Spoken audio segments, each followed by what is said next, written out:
Good evening, ladies and gentlemen, and welcome to what promises to be an amazing grand finale here tonight. Tyler Daniels Racing versus Nowski Nation, the final battle, the death match, the whatever you want to call it. Add that together with a 3-mile high-banked, high-speed, no restrictor plate race. Tonight is going to be amazing, epic, probably a little chaotic, and a whole lot of fun. They'll be 6 wide around this giant track, and it's going to be a blast. Make sure you drop into the chat tonight. Say hello. Let us know which team you're cheering for. Make sure you hit that share button. Make sure you hit that heart button on Facebook. Show these guys you love them. Show them how much you've enjoyed this season of non-stop battling. All right. So tonight we are at iRacing Super Speedway. Now, a little history, and for you younger guys, everybody thinks that iRacing Super Speedway just came out this year in iRacing. This came out with NASCAR Racing 2002 back in the day. Some of us are old enough to remember playing that. And yeah, it was just awesome. Came with a little tutorial from Daryl Waltrip to help you navigate and be faster on track. It was awesome. It was awesome then. It's awesome now. There's been very few changes to the track. One change that I have noticed since this came out is you go 6 wide here. That's pretty normal. Haven't seen a whole lot, at least in official races, where the backstretch infield area is used. However, back in the NASCAR Racing 2002 and 2003 days, there was more than once where you'd see some guys down there in the stripes that we were just looking at. So no telling what's going to happen, and no telling what the team strategies will be tonight as well, with 15 drivers from each team out there. Andy Shaner saying we. Jason, hey buddy, thank you for that, and good evening again, Becky. Hope you're feeling better, and I hope Scotty Too Hottie is feeling better too. Uh-oh, it sounds like Tommy. I was waiting for Becky to show up before I made my grand entrance. And speaking of grand entrances, how about these paint schemes? I was just noticing that we do have several, or we have mostly the same paint schemes for both teams out there tonight. So that's going to make things easier, especially in these high-banked and high-speed turns when chaos happens. Well, with all the teamwork we've seen throughout this whole series of races we've done here with the TDR versus Pujanowski thing, it's great to see them finally get on board with the same paint job. Yeah, that is true. I think there's a few 1s and 2s out there that are by themselves and being a little different, but for the most part, it looks like everybody, and of course Scotty Too Hottie has to be in his paint scheme out there. That's just normal. Well, I expect when the McCanns show up, they'll be running their own paint schemes as well. I'm sure they will. I have not said Kevin McCann. Actually, let's take a quick look. Yeah, he's running his own paint scheme, and it says Kevin McCann on the back. When your sponsors pay for your races, you want to make sure you're representing, even if it is a special event. Yeah, this is definitely true. And these guys are going to be representing big time tonight. So as Kevin comes to pit road, I thought he was about to wreck. So the final race of this battle, what are you expecting tonight? Pit strategy, and not necessarily pit strategy, but simply pit entry is going to be crucial here. I actually ran a few practice laps with TDR. Going from 230 to 65 miles an hour is as difficult as it sounds.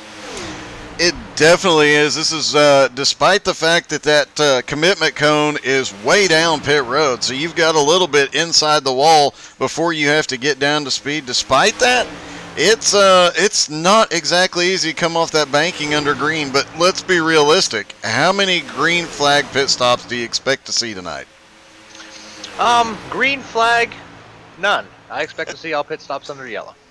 I would expect that too. A 70-lap battle. I can guarantee these guys are going to be a bit worn out when they're done, but it's more mental here than physical, and it's more mentally taxing and demanding than just about anything else because no restrictor plates. Yeah, and one thing the TDR guys noticed in practice is the Fords seem to have an advantage. I noticed the Nowski team that we're watching on screen here, a lot of Chevys up front. And I know this was a known issue with iRacing. They were supposed to have nerfed that Ford Aero package. But we found in practice that Ford one-on-one would outrun a Chevy all day long. Let's see if we can find Marty Brown is in a Ford, and let's see the top. Of course, it's all draft here, so if they can get those Fords, their team Fords, out to the front, that could be beneficial. I'd be a little surprised if they hadn't completely fixed that, but I guess it'll become painfully obvious pretty quickly. Well, the extent of our discussion was iRacing may have taken a swing at getting that Ford Aero package a little more competitive with the Chevy and the Toyota. However, when you're running 230 miles with no restrictor plate at this, fantasy racetrack, I think the extremes are pushed so far that maybe there is still a little bit of advantage left in that Ford Aero package. And here's an interesting, you mentioned that this is a fantasy track. Here's an interesting, not so well-known fact.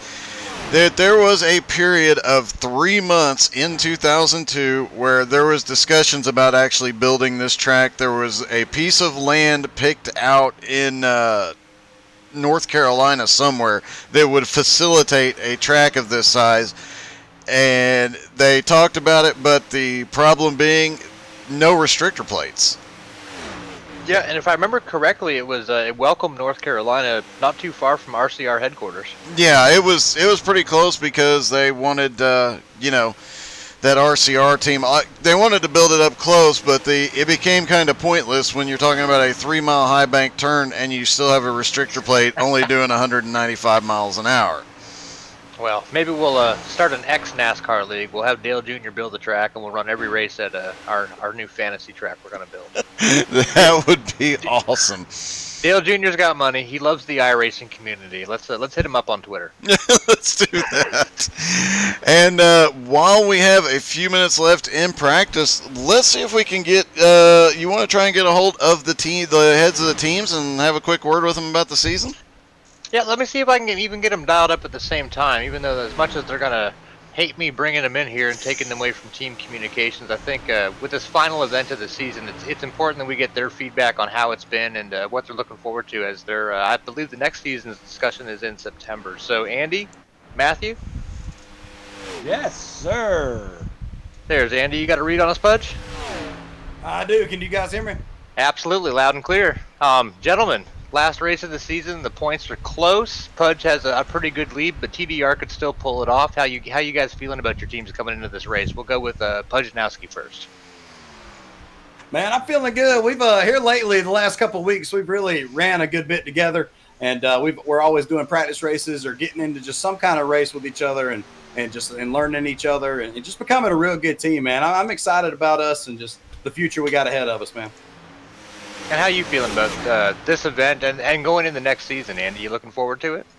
Oh yeah, I mean, something new. When you try and do something new, especially trying to bring some different groups together, it's not without your headaches. But here recently, man, it's been phenomenal. Both groups are really kind of learning how to race around each other and being respectful, and it's really great to see. So I'm looking forward to the next one a lot. I don't think we hold any chance of closing the gap tonight. So we're going out there just looking to have some fun. Well, the obvious the obvious question I have to ask, and we'll start with Andy on this one, is what is the over-under number of laps before the first caution? 2. Pudge, what? You want the over or under there, Matt? I'm gonna say the under on the pace lap. Now, the real question is, have you guys practiced getting up onto the track from where the cars start? Because they start on that apron and you have to come up on that banking, and I've seen accidents happen there. Yeah, it's tricky, especially coming out of going around that corner. You want to go real hot, but you can't. I mean, there's just no way. You're going to get run over coming up on the track too if you're not careful. Yeah, that's so true. That is so true. Well, Pudge, I noticed this week you are back on Facebook. Obviously, the Twitch thing really growing for you, and I'm sure that this series is helping a little bit with that. But how's that going rebuilding? Man, I tell you, sometimes it's been frustrating, man. But I've just tried to enjoy it and take it, with a grain of salt each day. And I'm just thankful to have guys like Andy and Doug, all of you guys for the help you give me, and just we're just all a big family out there, man. And I'm thankful for you guys, man. Hey, too blessed to be stressed, right, my man? Yeah, baby. So before we let you guys go back into qualifying and get set up for the event, a lot of teamwork goes into this on both sides. We know you got a big following, Pudge. Andy, you're familiar with our team over at TDR. Any shout outs you guys want to give, sponsors on your cars, anything like that before we get into qualifying? I mean, always back charities, the guys that have given to back charities, things that back charities been able to do for other people just recently is just awesome. Big shout out to Crazy Vet Fam. One of our vet drivers, Kurt, he just had knee surgery yesterday. Looked like it was successful. He's at home resting. So big shout out to him. What you got, Pudge? Who's on your car? And go ahead and plug your stream while we got you on the air here. Yeah, man, definitely. I just want to first of all thank Nowski Nation, just all of our guys and everybody else that's a part of this organization we got going on. And same with back charities. I've tried to support them ever since they started up, and Tyler Daniels Racing. Even though we're enemies on the track, I still support you 100% off the track. Track Time Entertainment Racing Rigs, that's who I run. Got a good deal with them, and just things going on there. But I'm sorry, my mic cut out there. But yeah, I just thankful for everybody that's a part of this organization, and all the good stuff we have going on. You could send one of those rigs to the broadcaster, just saying. Hey, I'll try to get something worked out for you, seriously. Real talk. Well, guys, before we go, it's been a ton of pleasure to watch the teamwork develop over this season. We wish both teams the best of luck going into this event. I'm going to go ahead and drop you back where you belong for qualifying. And me and Doug will take it from here. Best of luck to both of you. Thanks for all the action. Thanks for all you've done to help put this together. Yeah, thank you, and good luck. Good luck there, Pudge. Yeah, thank you, guys. Good luck, Andy and Doug. It's kind of hard to broadcast from a rig. I'll figure it out. He's not wrong, though. I actually have the setup where I have a wheel stand currently. I literally got done racing a little over an hour ago, unplugged everything, moved the stand out of the way, and slide up into my desk. But now that the majority of the children are out of the house, I'm trying to negotiate to get the extra bedroom as a sim room. I might have some plans for an extra room in my works as well. And again, with 1 minute here left in practice before they go into qualifying, you recently held a fundraising event. And do you mind if I rub your head for good luck for Team TDR before we start? Well, you can try. I'm used to, we, over the year, of course, MS Society is huge for me personally because I have MS. And so when they did the 4-hour event, our community raised over $800 this time, but we had raised over $400 earlier in the month, earlier in the year. And I had originally said, if we hit this goal, I'll do it. But I've had the beard since 94, 95, somewhere in there. And I said, hey, if we meet the goal, then I will shave it all off, and my wife and kids have never seen me without it. But since there was so much money raised, it was like over $80,000 total. Our community, $1,200. I said, you know what, I'll go ahead and do it because you guys contributed, tried to make it happen, and I live streamed it today and got a lot of laughs out of it as well. I did notice a hint of regret in your face as you shaved it off there, and you got that last look in the mirror before the stream got off. Yeah, there might have been just a smidge of regret. It's weird. I haven't even seen my face in that many years, so it was a weird sensation. But you can go have a good chuckle on the Facebook page and watch. Well, I will tell you, and even though you're not hunting for women, it shaved about 20 years off you. This is true.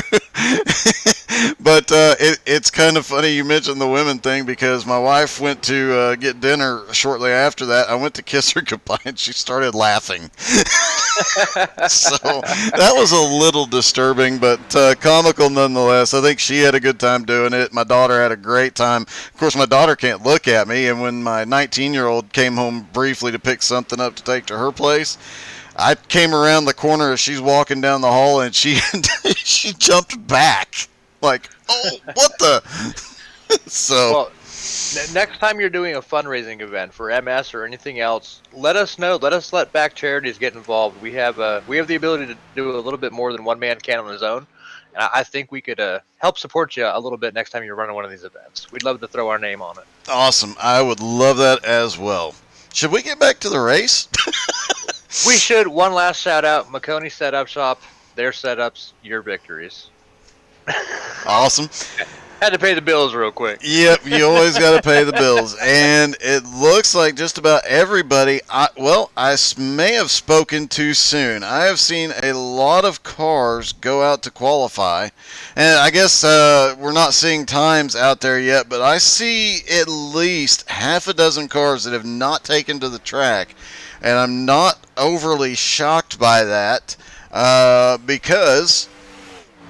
you know, some of these people are going to start in the back intentionally just to try and stay out of the early trouble and the early chaos and then see if they can make their way to the front. I'm curious to see as the grid fields out. So we talked about the Ford versus Chevy. TDR is going to run primarily Fords this event. Nowski Nation seems to be bow tie oriented. Running single and qualifying, do you think maybe we'll see a bunch of Fords up front that might throw a little bit of creed to what TDR thinks they found in practice?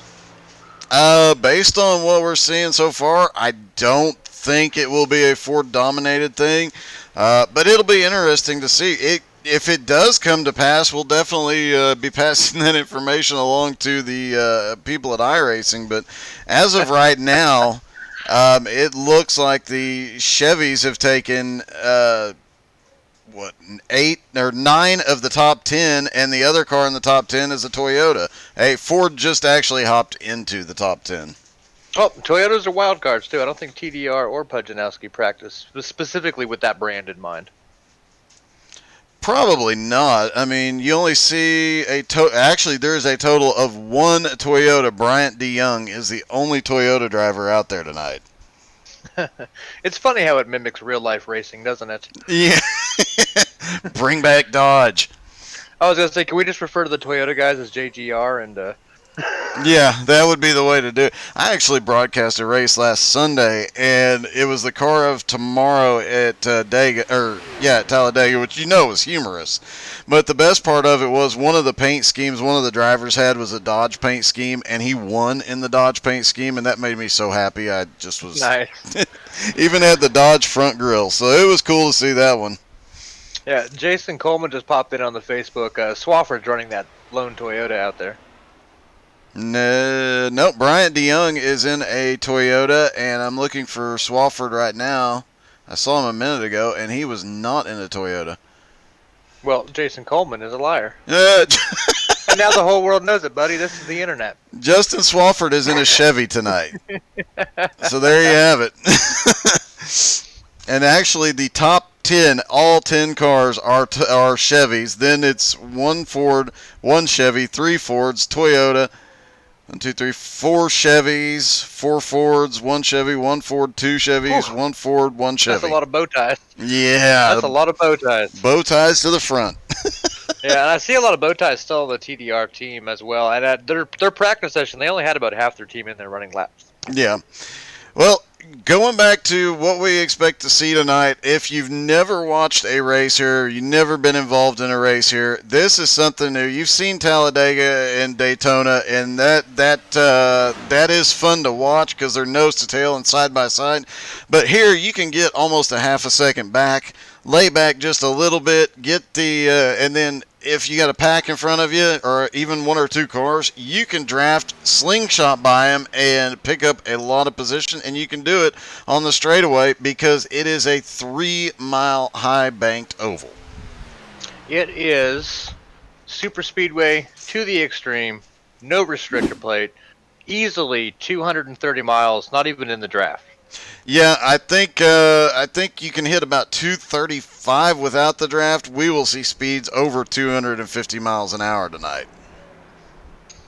Easily, easily. This is gonna be something to watch. And again, like you said, this is a super wide track, a ton of banking. We're gonna see cars 4 wide, 5 wide, comfortably, 6 wide, and then a yellow. Yeah, that's the way it's going to be. Is of course we say that I actually broadcast a race not that long ago where I did not think Irwindale Outer could go 6 wide, and it did, and they didn't wreck for several laps. So you never know. We could be completely off base. These guys might pull off a 6 wide couple of laps, but you can see the lines in the track, and the cars are just the same width as those lines. So things will be interesting out there.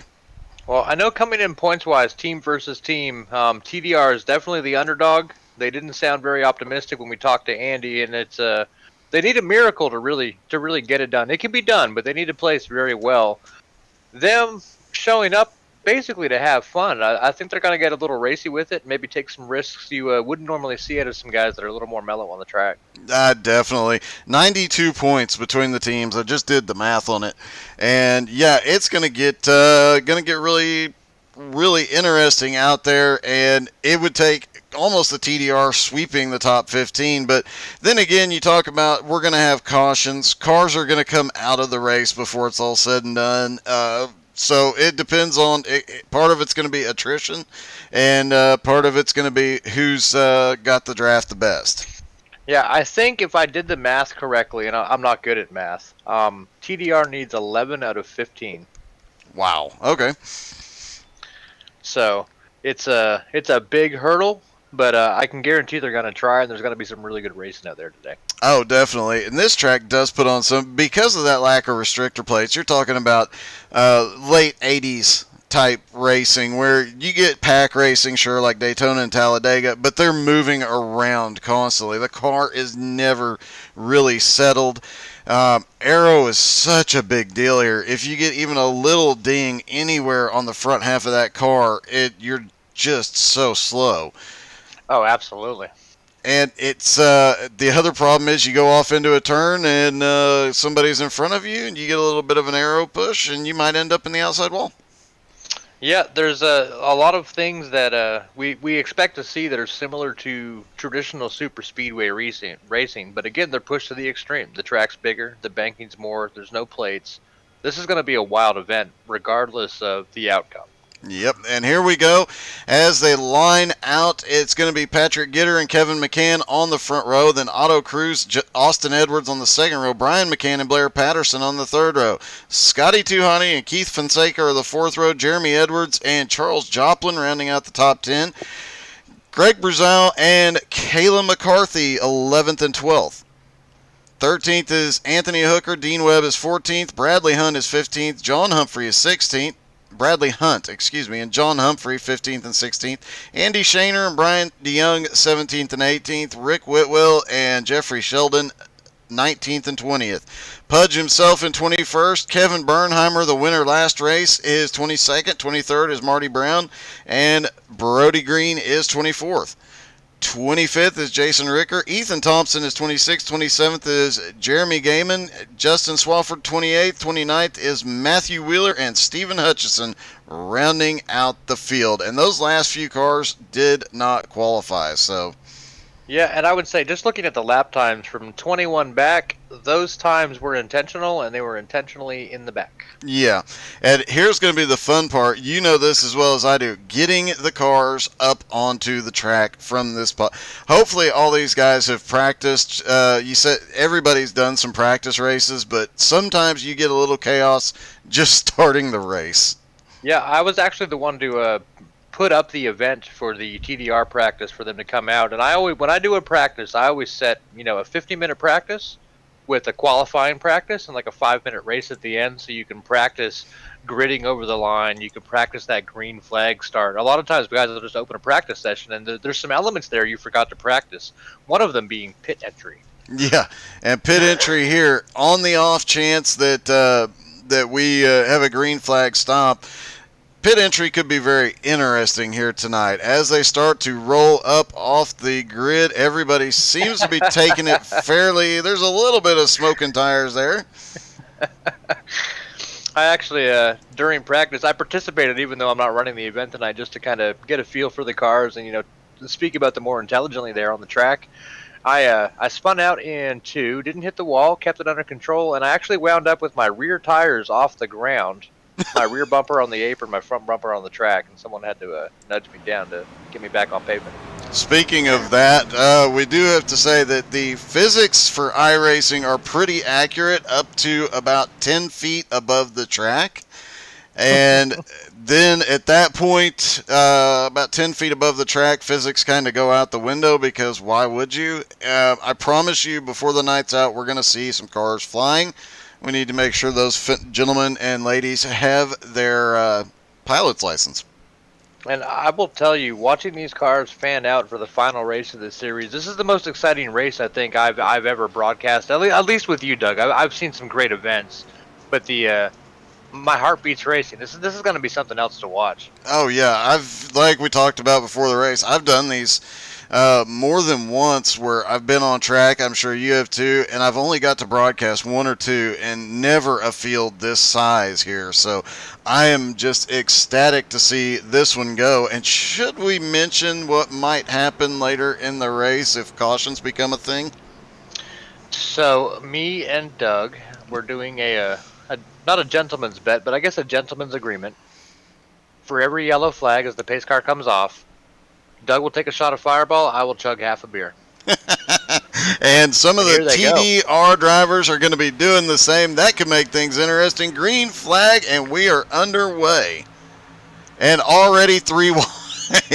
That did not take long. And let's look a little further back because I'm starting to see some guys looking. You'll see them off in the corner 3 wide, but you see these cars are just not settled in at all. And it takes a full lap to really get to speed as they come off turn 2. Things getting a little sketchy there. Yeah, it depends on what gear they started in, too. If you start in second gear, these cars tend to have a little bite, and they'll snap to the right. You're running about a 90 on the restart. You know, that second gear will run you all the way to 140 almost. The guys that started in third, they're the ones that have already settled in on the bottom, and they're feeling comfortable revving that motor up. Yep, and the other thing about this track, off into turn 1 on the bottom line is a little bit of a bump. Same on the entry to turn 3. That can unsettle a car really quickly, even with this high downforce package, as we've got 2 cars on each other up top. Whew. Yeah. I don't even have words. That was tight. There was the Scotty Too Hotty power move down to the inside. Nothing new. I've seen him pull that one a few times. And that was Brian and Kevin McCann that were nose to tail. That makes a lot more sense now. But looks like Brian has dumped his brother for the moment. Well, you know they have a grudge match coming up. I wouldn't be surprised if that played into a little bit of tonight's event, even though they're teammates. That could come into play, especially after last week, and one brother saying the other brother needs to get some lessons. So things could get very interesting. You brought it up, not me. Got a few cars that have started picking up positions. Blair Patterson up 3 spots. Jeremy Edwards up 3 spots. Greg Brazow up 3 spots. Bryant DeYoung started 18th and is now up to 14th. And you see these gaps that are between these little packs. These cars that are 2 together and just a half a second off, they're going to get a huge run down the straightaway. Yeah, I expect to see a lot out of Brazow tonight. He hasn't made a ton of these TDR versus Nowski events, but he is coming off a fresh W he got in TDR's Friday Night Lights series earlier this evening. Oh, wow. Yeah, so he is definitely pumped up. And hey to Jim Dowman from TDR. Wishing he was there. Buddy, we wish you were here too. I don't know if I want to be on that track right now. I think it would be fun and very stressful. Pudge is actually making his way forward now. Started in 21st. He's up to 17th. And, you know, we expected a caution by lap 2. And Pudge expected it on the first lap. Here we are starting lap 5, and it's green, but it looks like everybody has settled down a little bit. Well, I think that's a testament, too, as this series has progressed on over the events, the amount of teamwork they have, and the amount of respect they develop for each other. It's a long race, and they're not being nearly as aggressive as they used to be early on, trying to fight for positions. They're going to run their race and crank it up, with just a few laps to go, I think. Yeah, I think you're right. We'll have mistakes that'll bring out some cautions. Almost had a couple there as Kayla McCarthy, Bryant DeYoung go into the corner, and Bryant just got wiggly. And there's a car up high into the wall. I think it was Keith Fonseca. Yeah, that back pack doesn't seem to be quite as organized as the front pack, and it might be even a sense of desperation back there. When you're running that second pack, obviously you're sitting back waiting for the yellow, but being in the back, as a race car driver, it doesn't feel natural. You want to be at the front of the pack you're in, especially when you're way back there in 15th place back. Yeah, definitely. And it, as they start to spread out a little bit, we're starting to see a little bit of chaotic moves here from some of the, looks like the TDR guys in the green cars, and the 41 just hit entry wrong and shot back up the track. And that will probably be what causes cautions, is that corner entry. If you don't get it right, Daytona, Talladega, you can drive that with one hand and you're fine. But here, you've got to have both hands on the wheel and make sure you have the angles right.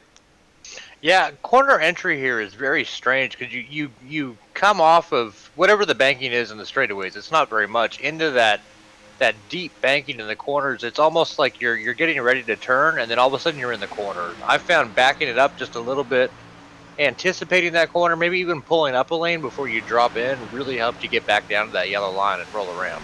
It is 10-degree banking on the straightaways, but 36 degrees in the turn. So that that high banking definitely is a huge factor, and that transition is also a big one. There's some jerk over in the Facebook chat telling TDR to calm down. And I say jerk with affection. Pete knows who I am. Pete, you don't have to take that, buddy. Take a shot. Yep. Up front, everybody is staying single file for the moment, and it looks like it's a pretty even mix of teams right now up at the front. But a little further back, we saw the group led by, and the McCanns are in 9th and 10th, just hanging out. Kayla McCarthy was leading that second group. Now it's Anthony Hooker. They finally got lined out single file, and they're a lot bigger pack. They are 2.2 seconds back, but that gap is going to close very quickly. Yeah, I think so too. And again, there's a pit stop coming in here. It's 70 laps at this massive track, so we're gonna see at least a good hour of racing. I think the guys in the back are just hanging out, waiting, seeing what happens after pit stops, and then go from there. Definitely, I think that's what you're seeing out of the McCann brothers. Kevin and Brian, they actually have a small gap between them. 7/10, a little bit more than they need, and I think Brian might be suffering a little bit, but these guys are definitely being smart about it. And you mentioned Greg Brazow. He is currently running in 8th place, and he's hanging out at the back of that pack, and he's had a couple opportunities where he could have come flying by this group. He's got a couple of good runs, but he's holding off, so I think everybody's being pretty smart about this. Another thing we're not seeing yet, no bump drafting yet.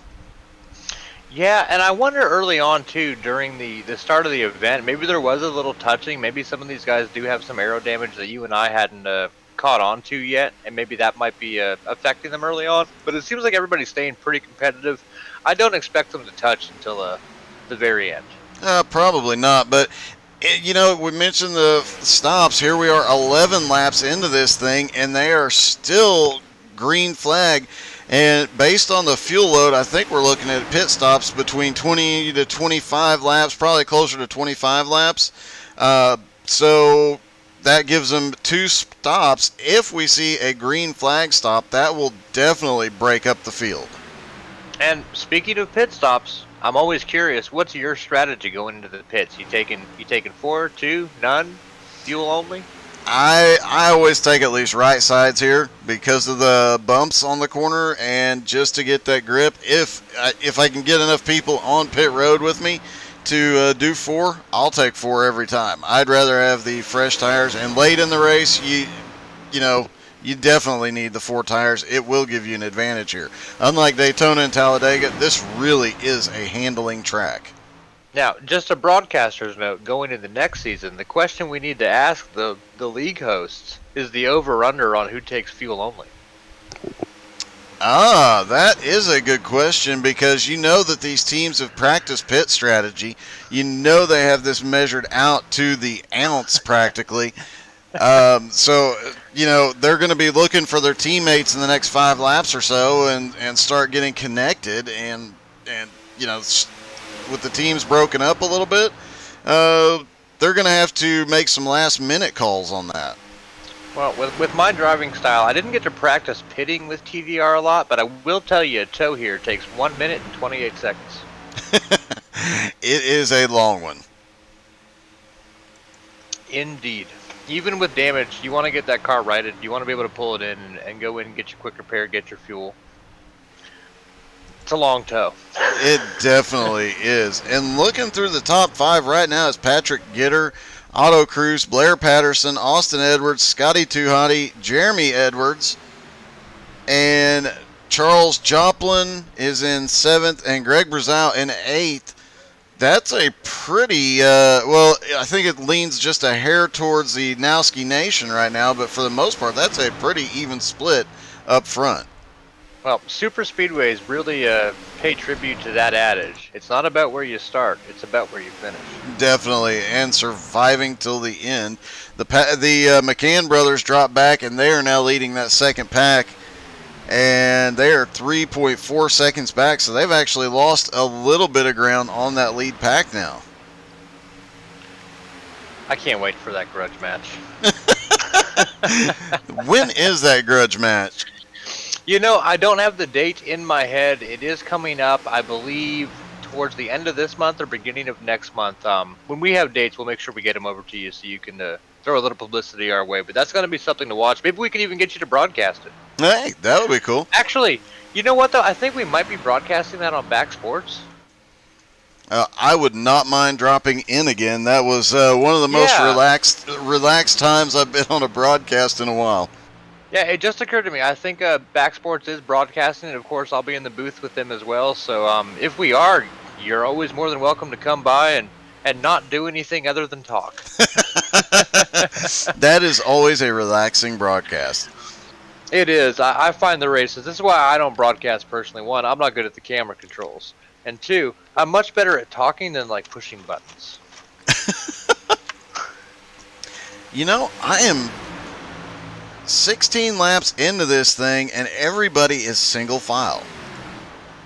Well, again, that respect for the drivers and recognizing the event, I think everyone, well, I shouldn't say everyone, about a quarter of the drivers coming into this series were very good, highly skilled drivers recruited by each team to run the event. We've had all these kind of guys mixed in, and now we've developed these regulars that have run a bunch of these events.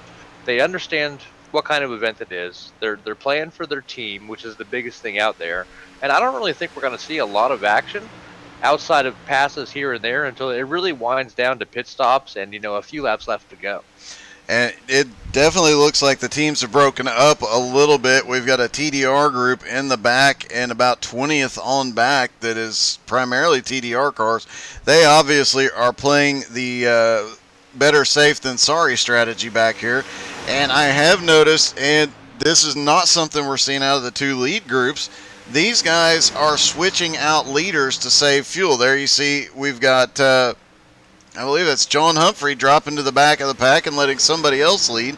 That's going to save that group a little bit of fuel. They might have a bit of an advantage playing this strategy out. Well, the pit window definitely opens in 4 to 5 laps here, and they've got about two laps on the back side of that window. Maybe some of these guys have 3 laps. And that would definitely be a factor here especially down the long run. If a caution comes out and they've stayed out that couple of extra laps, we talked about it earlier, getting off pit road here.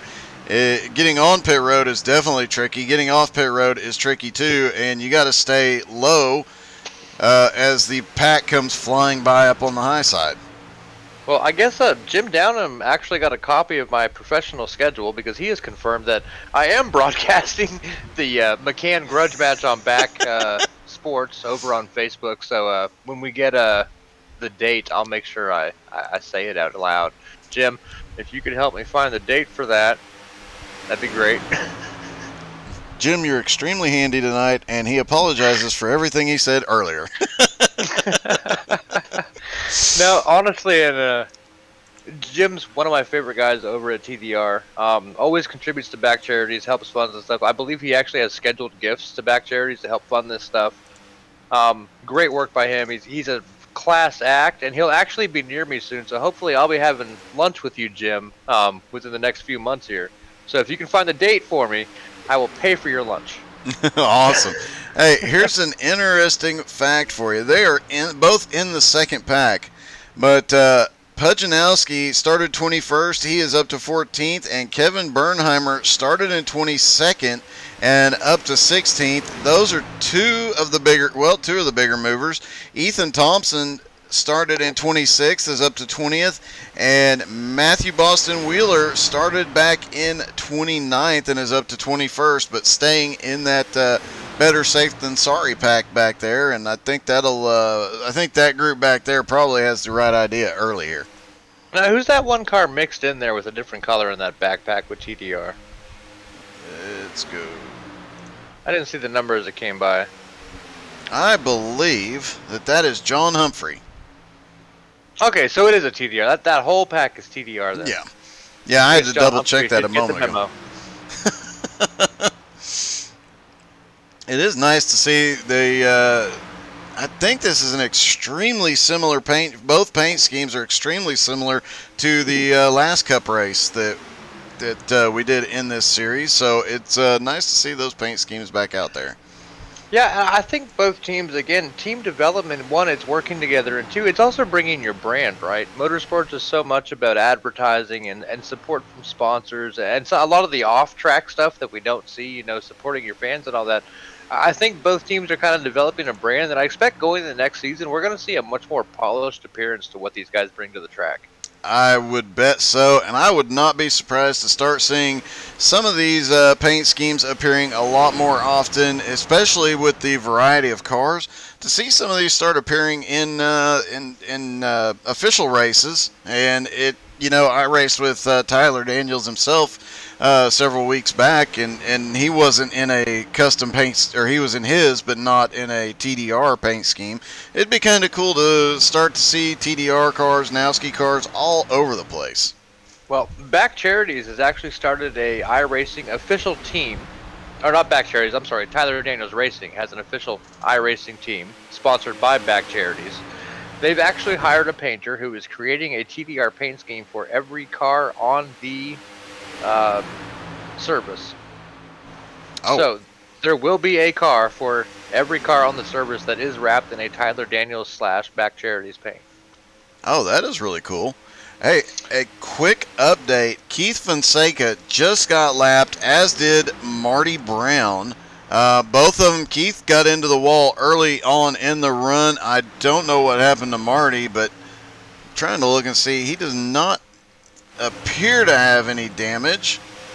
Keith has a little bit on the right front, but those two cars already a lap down. One of them will get a lap back once, if a caution, when a caution comes out, those guys will get a lap back. But well, and we're one lap into that 3-lap pit cycle, or one lap away from that 3-lap pit cycle. So those guys can come in and get their quick repair while they partner with everybody and hopefully fight for that lap back. Honestly, as good as these guys have been racing and being respectful of each other, I don't think we're going to see that yellow until much later in the race. I have to think you're right. The only thing that could change that is the roll up off of pit road here shortly. As we see, guys, I think we'll see. in the past, I have seen issues where they stack up on pit road entry and have to caution gets thrown because pit road is just blocked. And then coming up off of pit road on turn 2, right where they're coming past now, I mean, you're still coming up to speed. You're hitting 4th gear, and you got cars flying by at 250 miles an hour. It gets a little chaotic. Yeah, I know TDR did 4 or 5 dry runs to pit road under practice, and I feel like they've got theirs dialed in. Hopefully, Nowski did the same, but you're right. Pit entrance, pit exit, that's going to be a variable for an early caution for sure.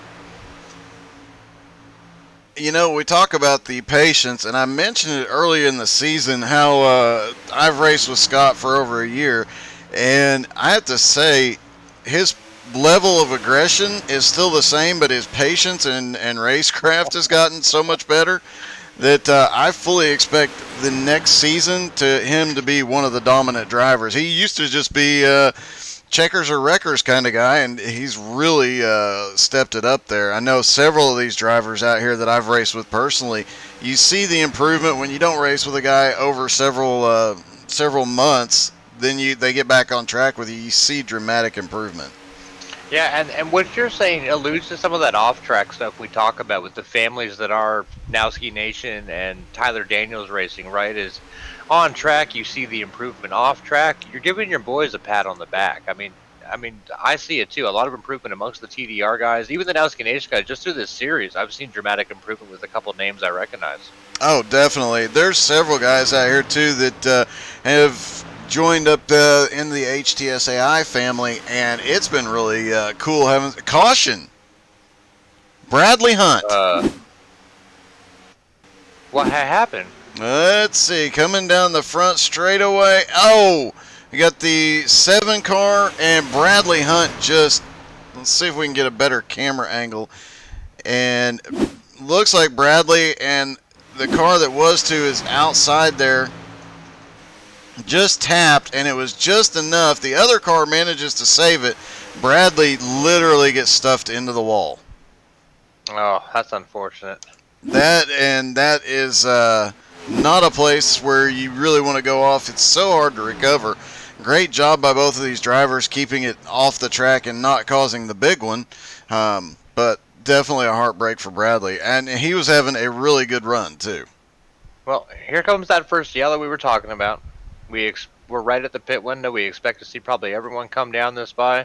What's your strategy at this moment? Are you fuel only, or are you taking right sides? Oh, all 4. Because all 4. Yep, you take all 4 and fill up. That way you don't have to worry about possibly taking 4 later. Taking 4 under caution, you might lose a few spots, but it's not going to be dramatic as it would be if it was under green. This is your one shot to get 4 fresh tires. Now, I would take fuel only and right sides. I would try to edge out the guys, go for that track position, and hold it to the next yellow. That could work out too, depending. That would put you closer up to the front, and given the way restarts tend to go here, and the chaotic first couple of laps till everybody gets single file, yeah, that could get very, very interesting. I have been scrolling through the Tyler Daniels Facebook page for I don't know how long, trying to find the date for this Brian McCann thing. But wait, I found it. You ready? Yep. The date has not yet been announced. Oh. But it will be Brian McCann and Kevin McCann, right? There will be a recruitment event so people can come in, race, and be drafted by either team. It's going to be Pro Light Trucks. Wait for it. At the Charlotte Roval. I honestly, after having done the 4 hours of Charlotte, I don't care if I ever see the Roval ever again. And I'm looking through the comments on that post now. They're still under discussion, but that will be the car and track combo. Nice. Well, it looks like Patrick Gitter is the first one off pit road. Blair Patterson second. Austin Edwards third. Otto Cruz fourth. Scotty Tuhati is fifth. Then you got Jeremy Edwards, but here's a big change. Seventh and eighth is Kevin and Brian McCann. They pick up a couple spots. Let me look The through. brothers McCann decided to kick it up a notch. Yeah, they did. They were running about 10th and 11th, and they are up several spots. Greg Brazow in 10th or 9th, and Charles Joplin holding on to 10th. Looking at some of the pit times, That's the power of a W. Greg Brazow won early tonight. He got passed by 2 McCanns, but only lost 1 spot. and here's the other interesting thing. In the top 10, he had the fastest pit stop. No worries, Jim. I confirmed there was no date. But I really appreciate the efforts. Honestly, Jim Downham, one of the best guys we have over at TDR. I can't wait to see him in some more of these events. When are you gonna be in Valdosta, buddy? I gotta buy you lunch.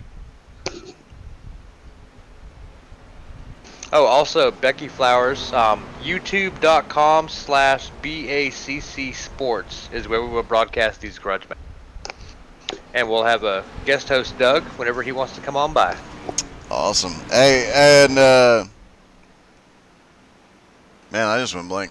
Oh, wait a minute. I remember now. It's a caution. We had a caution. I'm getting mine. Oh, I forgot all about this. This thing, if we get a bunch of cautions, this thing could become problematic. Yeah, I need to actually. I just emptied my first adult beverage. I need to go grab another and promptly drink half of it. Keith Fonseca did get his lap back. He is on pit road. Be back out in a moment. Marty Brown has been to pit road and repaired. Bradley Hunt is back out on track. He is showing a couple of laps down now, though.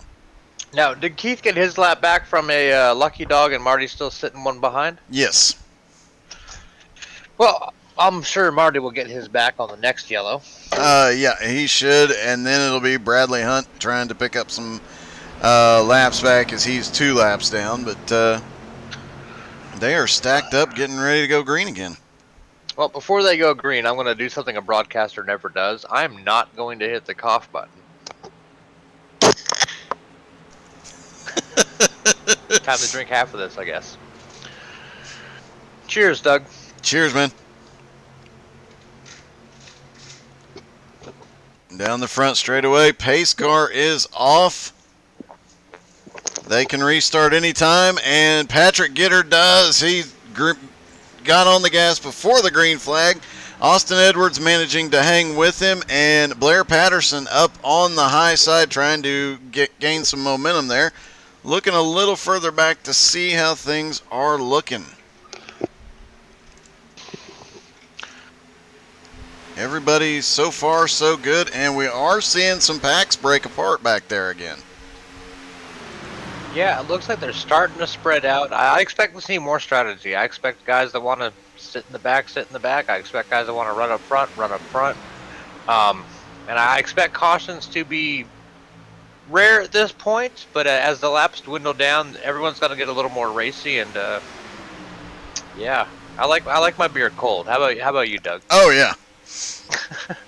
Oh, and Nowski is now up into 12th place, battling for 12th. He was in 12th, and he's got Bernheimer with him. I think those two are kind of hooked up together and going to make their way towards the front as a twosome there. Yeah, I believe Pujanowski started 21st. I think he was the first qualifying time that I deemed a quote sandbagger. And maybe he's found himself an opportunity and decided to start pushing up, or he's recognized the level of respect and feels comfortable moving up there. Is it the right decision? Again, super speedway racing. It's not where you are.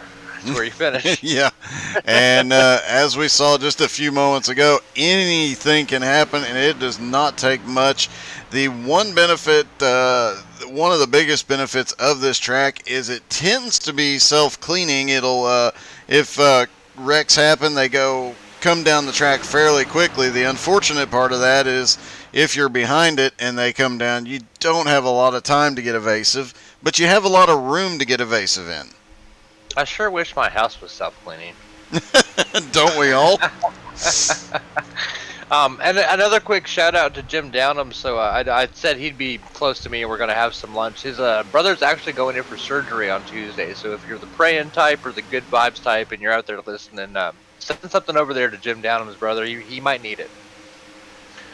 Awesome. Yeah, man. Hopefully he gets through with flying colors. Well, our crazy vet fam, one of our guys over at TDR, he just had knee surgery. And he did so well, he barely made it home before he was eating waffles on the couch. Oh, nice.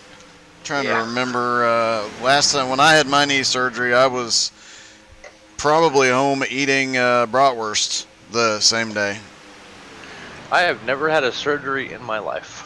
I know that when I got out of the hospital from having my appendix emergency removed, the first thing I had was bratwurst. My wife still gives me crap about it from time to time. Because that was not what I was supposed to be eating at the time. Oh, man. There's not a lot to report in super speedway racing, is there? No, once they get single file and everybody's playing it really, as soon as I say it, Bernheimer and Pudge, they seem to look a little bit racy from time to time. They act like they're going to start making a move forward, and then they drop back in line. They might just be jumping up to get rid of the run, which is the easiest way to do it. Just get out in the air and... Yeah, we saw a lot of guys in the TDR practice. We were calling it scrubbing off the speed. You go up a little high, scrub your tires. It's going to cost you in tire wear now, but it's a very easy way to slow down and not overrun the guy in front of you. But it does have a cost.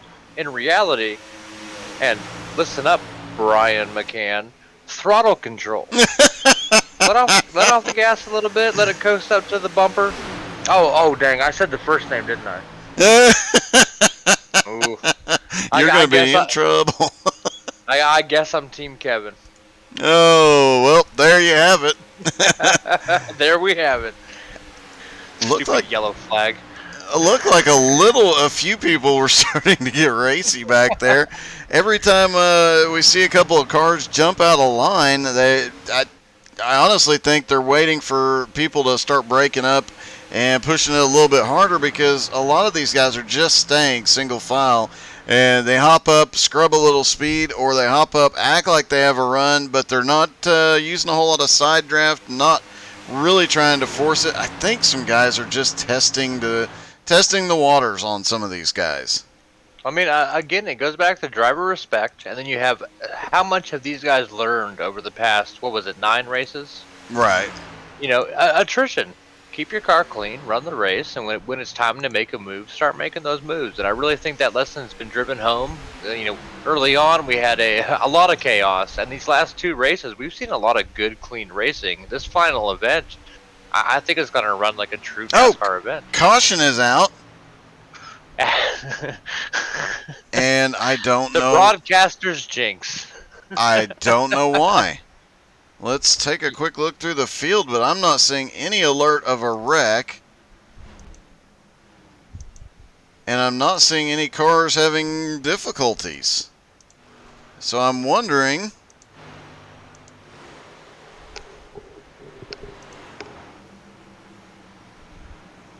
No damaged cars, no problems out there at all. I'm wondering if this was... maybe they decided at the last minute to do a halfway caution and didn't bother telling the broadcasters. That could be, and if it was decided last minute, we would never know, because we're never privy to what the drivers are talking about. This is true. What this series needs is dedicated race control. That would be I feel handy. like if we had dedicated race control and that gentleman was in the booth with us, he could fill us in on why the flags are happening, and you and I wouldn't be up here in the dark wondering why there's a yellow. But you know what a yellow means, right? Oh, yes. You had to remind me. Well, you reminded me the first time, and I don't appreciate that. Now, I will remember. I will remind you every time. All right, I did mine. But you're taking shots. It takes me a lot longer to chug half a beer. That's all right. Looks like we are going to see the whole field come to pit road again. Keep talking. I got to chug. All right, have fun. That should put Marty Brown back to the lead lap. Jeff Sheldon is now being scored as 2 laps down. And Bradley Hunt, we saw him coming off pit road a few laps ago. He lost several more laps. He's now 6 laps down. So he'll get at least one of those laps back via waiver round if he does not come to pit road. Excuse me. And it looks like Marty is getting the lucky dog. We'll see. Both Sheldon and Hunt can. Go get it, Marty. Both Sheldon and Hunt can stay out. They shouldn't be in too much trouble. You know, consuming alcohol makes me a more biased broadcaster, and that's not a good thing. We're supposed to be non-partial, but I just found myself clapping for Marty. Hey, Aaron, I am sorry to hear that, buddy. Hopefully you'll be able to get back with us soon. I knew you had that potential. What happened with Aaron? Was he over on the Twitch side? Yeah, he was saying he's one of the guys that races with BRR, and he, due to a work schedule thing, he's not going to be able to make races this season. So, Well, hey, Aaron, if you're listening, put Nowski Nation, TDR, when you come back, if you're more than welcome to come spend some time with us, brother.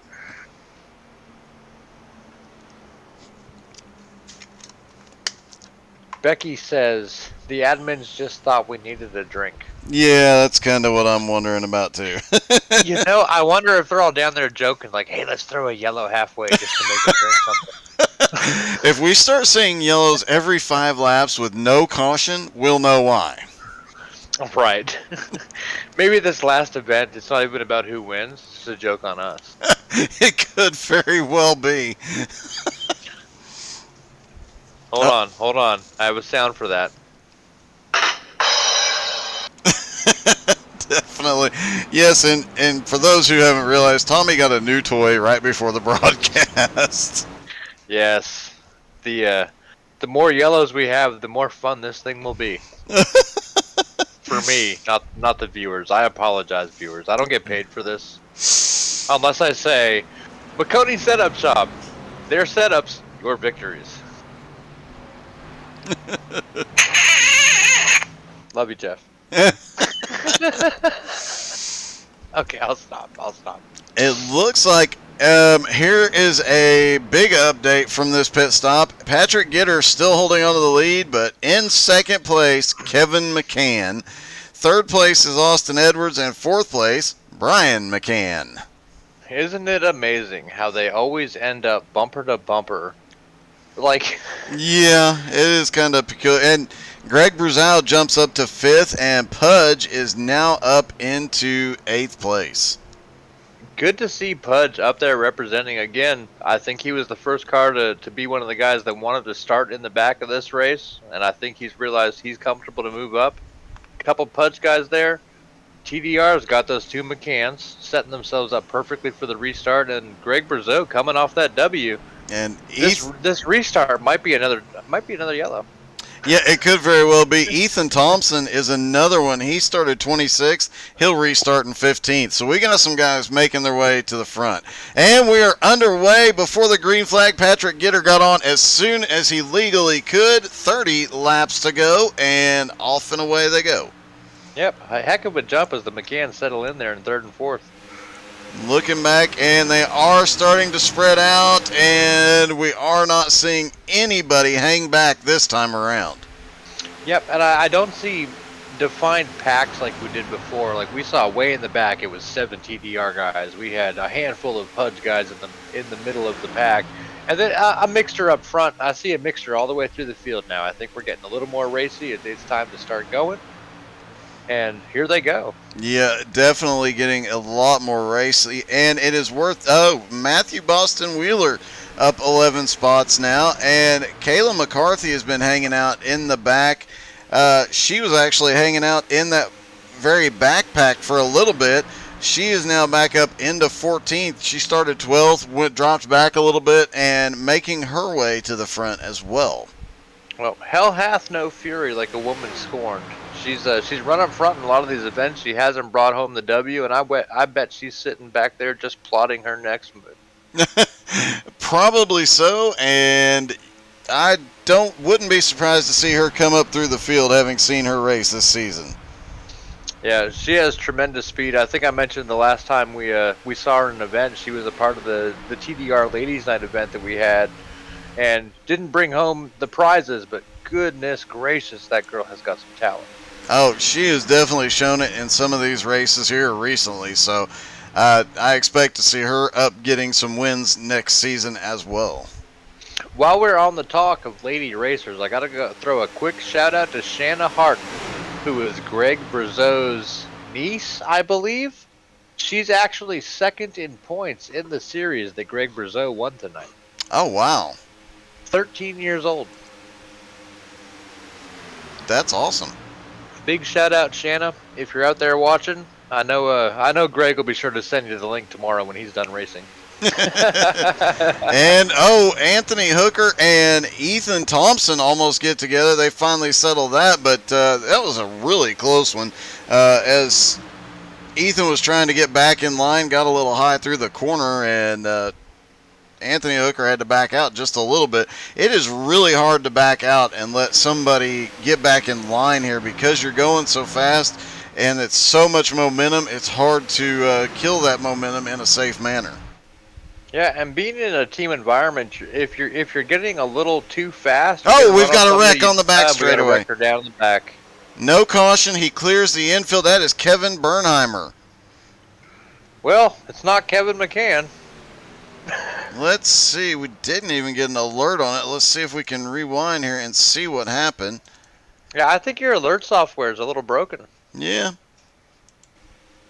And it looks like a TDR car. Can't tell who that is yet, but came and got an inside run. Bernheimer didn't know they were there.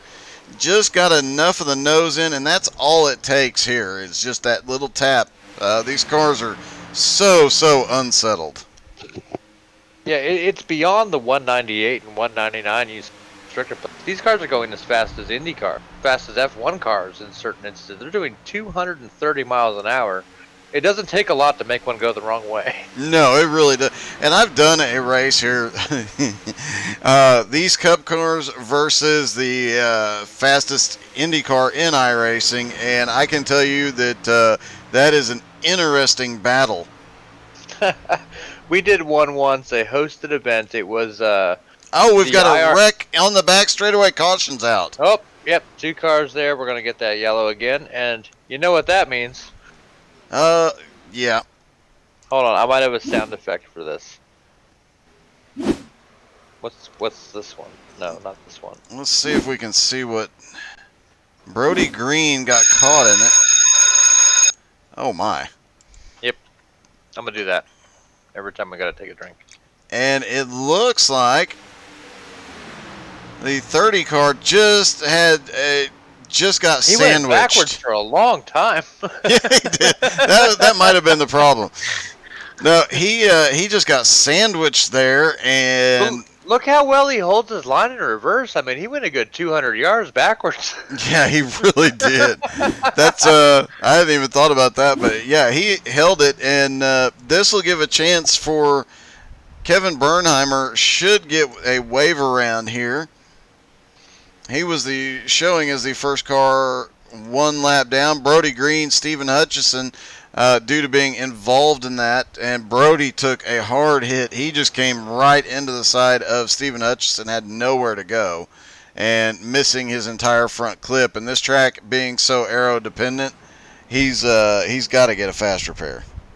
Yeah, Jim Downham over in the Facebook chat just reminded me that I should mention that Shanna Harton, Greg Brazeau's niece, is actually a member of Banff Racing Team, which is a coaching program put on by Adam Rickey, a name we've said a lot here on the broadcast with TDR versus Nowski. So maybe her success is a little bit of his doing as well. It could very well be, and I took my shot. I'm trying. A lot of bubbles in here. They make me burp, and then I have to do the whole cough button thing. And hold on. I am really surprised we are not seeing anybody come to pit road this time. They've got 25 laps to go, so everybody could go the distance from here on fuel. Can they, though? Can they? Yeah, the first run was 25 laps, and they made it on fuel for that one. So I would bet I'm really shocked. Marty Brown, Rick Whitwell, Keith Fonseca, John Humphrey, and obviously the cars involved in that hit pit road, but everybody else staying out. Well, only time will tell. That's the countdown to the big one. Yeah, that definitely. And Becky Flowers did drop in to remind us that it's drink time. Yeah, Becky, we're on top of it. Thanks. I just grabbed the bottle as soon as I saw the caution.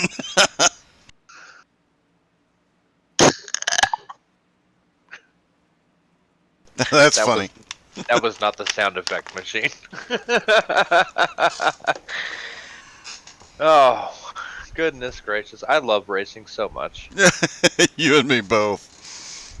You know, I can't watch current NASCAR. I haven't really watched since about 06, 07, just because it changed so much from what I grew up with. But seeing out here, seeing the way a lot of these leagues that we broadcast, that you get to watch, get to participate in, it's really cool seeing old school running, old school points, old school style racing, and it's really the best racing out there. See, I grew up watching NASCAR, and I still watch it somewhat religiously. I don't see every race, but for me, I'm really into marketing. I'm really into the way the business side of it is, and that aspect to me, I now find appealing. The racing's good. It's fun. It's not like you and I remember from back in the day when it was quote good. Yeah. But I do love the family side of it, the business side of it. There's still a lot of elements of the sport, even at that level, that are very appealing to me personally. Definitely. There's so much to it now. It's become bigger business and entertainment and things like that. And it does make that portion of it is interesting. And I try and pay attention to broadcast to be better for myself and to learn more. But like you said, there's a lot of interesting aspects to it still. But the racing just isn't the same as what we grew up on. Well, I don't want to say too much, but I may have left a message for someone named, I won't give her name. I talked to somebody at RCR yesterday. Oh, wow. Aren't you lucky? Yeah, I don't want to promise too much because I'm not sure where it's going yet, but the business side of it, the media, the marketing side of it appeals to me a lot. And just a quick note, we talked to Pudge and Andy before the race. We've talked about Pudge's advancement a lot. Andy is just holding on to about 17th, 18th place, right where he started so far. He is in that group of, you see that big group of green back there. That is that big group of TDR cars started out in that first run. They started out playing it safe back there, and they're all still in one piece. I'm really surprised we still have the vast majority of the cars on track. I think we have one car off track, two on pit road. Bradley Hunt's back out, so really only one car out so far, and that was Justin Swafford, and I did not see him grid. I see a lot of class act driving. I see a lot of respect. I see an excellent prediction of what we're going to see going into the next season, and it's not time yet. The big one will come. The big one will come. It always does. Just like what we used to say about bull riding. It's not if, it's when and how bad. And here they go. Yep, down into turn number. I say down into turn one. They're at the line. They have a half mile to go before we've got a little bumping into turn one up in the front pack. Poof. It looked like Otto gave Brian. We've got one wrecking, and we're gonna have the big one. Greg Brazeau. Oh, it looks like Greg got turned from behind. Unfortunate to see him coming off that W earlier tonight. That's gonna hurt his soul more than his car. Let's rewind just a little bit here and see. Let's try a different. Broadcaster's jinx, right? I start talking about the big one, and then There it Oh, he came down and clipped the apron just a hair, collected Pudge, and then you've got to give credit to a lot of these guys who got really did an amazing job not collecting more cars. We had 3 or 4 cars involved in that, but overall, that they were in the top 10. And both of those cars, the 7 and Pudge and Greg, were both in the top 10. And everybody still only 3 or 4 cars actually involved. is. It's unfortunate to see Pudge out, Greg out, who was going to be a contender. And I don't want to take anything away from the drivers. You said give credit to them for avoiding that wreck. I give credit to the 70-foot wide straightaway. That does play a little bit into it. Little extra room to work with through that one. And Becky Flowers sitting here saying next season she might be out here. Now the question would be, who'd be faster, her or Scotty? I'm not sure if she's saying she'll be racing next season. I think she's saying she'll be drinking with us under yellow next season. Oh, well, I know for a fact because she told us last week that Scotty's in the process of building her a rig, and I'm looking forward to seeing her out here hopefully next season. And it'd be kind of funny to see Scotty get beat by her. I would love to see Becky out here. I think she'd have a lot of fun. I might even, put the steering wheel back in my hands for a little bit. I don't race that much anymore, but for Becky, I might come on track. But speaking of yellow flags, Oh, yep. time to drink. We might need to tell the drivers to keep it green from here, or else we're going to be in trouble. I don't have my admin button or my race control button. I tried to press it earlier, but it didn't work.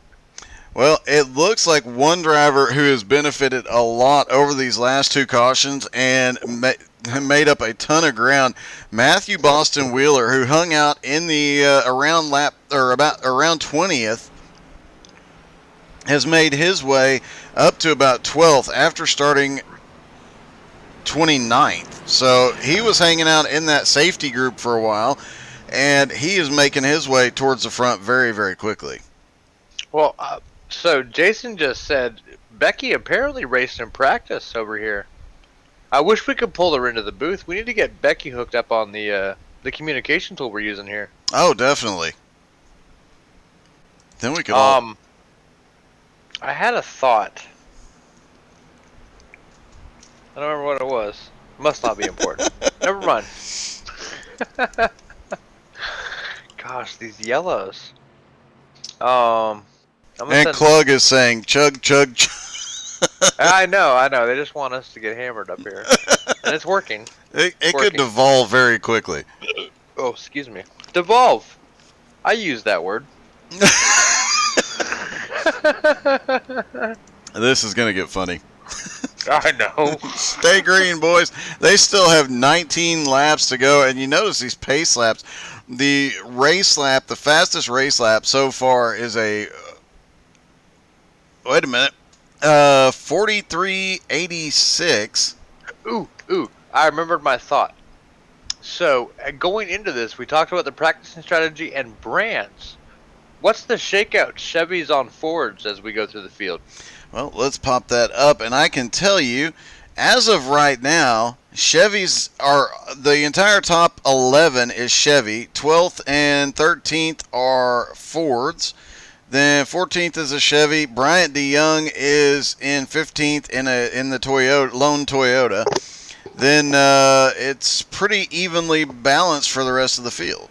But the top 11 cars, all Chevy. Isn't it funny, on a racetrack, all you see is Chevy and Ford, so there's like a lone Toyota out there. But if you go to work, there's 50,000 Toyotas for every 3 Chevys you see. This is true. And Klug saying he's in next season. That must have been over the Twitch side. I'm only monitoring the Facebook chat. Oh, and Becky did confirm she was practicing with them today. Yeah, one of the TDR members who's drinking under yellow with us ran out of Fireball, and he's on to the bourbon. That could be problematic. Well, good thing he's not in the booth. Yeah. I mean, I'm feeling a little loosey goosey, but Pete probably needs to take a nap. Due to the MS, I don't drink often. So when I do, I mean, when I was younger, I partook quite a bit, and I have quite a good tolerance. But yeah, I'm starting to feel those. What now? We're up to 4 shots so far. Yeah, like I don't drink a lot. I drink like maybe a couple beers here and there, but not as many as I have lined up next to me.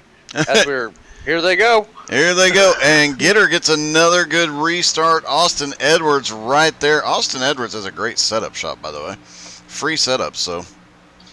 Well, I can't say that name. Oh, I'm sorry. I just went. You know what I can say? I can say McConey Setup Shops. Their setups, your victories. Yeah, and they have a new subscription plan that is very. McConey has a great new subscription plan that is quite awesome. I've looked into it myself. How much is it? Ask Jeff McConey. It's I don't want- when you. I don't want to send him a message right now. He might think I'm a little needy. I just know I remember seeing it and thinking, compared to buying this group of setups every week versus that subscription, and I noticed several shops. He was the first one to go to that subscription plan, and it's amazing. And One thing. Go ahead. I'm sorry. everybody dropped back single file, at least for the moment. So we are going to see this come down. I think we're going to see this come down to single file until 5 to go. Yeah, I think so too. And did we see another big one? I think that was the medium one we just saw. I think we do have a big one coming. Yeah, Jim Downham over in the Facebook chat. He's drinking his sweet tea shots for TDR. Nice. Becky says Chevy all the way, and Robert told me to shut up. Yeah, last time by a guy that Blair Patterson's up in the wall. Oh, what happened to Blair? Let's do a quick rewind on Blair here, because I was going to look at him. He had dropped back a little bit, and then he just lost it. Looks like he blinked out and came back. Maybe a bit of a connectivity issue there. Yeah, it's definitely a rough one. Blair was running up towards the front and early in the race, led early, but not able to get back up there right now anyway. That's unfortunate. Blair's a guy with a lot of speed, and having technical difficulty like that, that's going to hurt TDR a lot. He's one of the guys we normally see running up front with him. No, definitely. And Blair is a great guy and a lot of fun to race with. He's one of the good ones for sure. Everybody else single file. Andy Shaner has picked up 4 spots, so TDR's leader starting to come alive and bring the team to the front. He's currently up to 13th. And we brought him in for the pre-race interview with Pudge and Nowski. He wasn't very optimistic, and I think the points are going to be a little closer than we thought they were. They might be. The lead 2 cars are Nowski, but then you've got the brothers McCann back there. You've got Otto, then Scotty, then Jeremy. Kayla has come to 8th now. She is sneaking her way towards the front. You know what it is? It's the number she's driving. She's driving the 24. Pete over in the Facebook chat says the McCanns are just toying with the leaders. This is a very real possibility. Oh. And Jason Coleman has asked us for predictions on who wins this event. Okay, just because I have so much experience racing with him on these super speedways, I have to call it for Scotty Too Hottie. If any prediction, it's going to be Scott, just because I know how he drives that last few laps.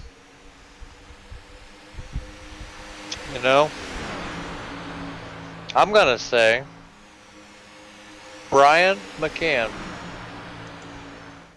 If he can control his throttle. No, I think they're set up perfectly, right, for the last couple laps past. They're buddy. They're right together, running 3 and 4 behind 1 and 2. They're going to make a move, and I think Brian just dumps Kevin and wins it all. Well, I have a loss here. I finished second by 1/1000th of a second a while back, and the one thing I learned from that is being the guy behind is the best place to be. You come off turn 4, you carry as much momentum as possible, and then you just find a line and force your way kind of through there, and you'll be able to pull it off. But you have to time that move out of the draft just perfectly. And the McCanns, obviously, two of the best at timing, so it'll be interesting. Well, Jason Coleman threw his money on Otto Cruz. How do you feel about Otto Cruz coming in number 1? You think he has anything for Scotty or Brian? It'll definitely be interesting. I know if Scotty gets a run, Otto doesn't have a chance, but Otto has been so strong throughout this entire series. He has. That we have not given that man the credit he is due. He's up front literally every single race. He's the one car that is hung with the brothers every race. So Otto and Adam Ricky, who's normally a regular in these series, they actually were the first grudge match that TDR hosted over there that kind of spawned this whole other thing we do outside of the other things we do. And I don't recall who won the grudge match, but man, was it fun to watch and broadcast. It was.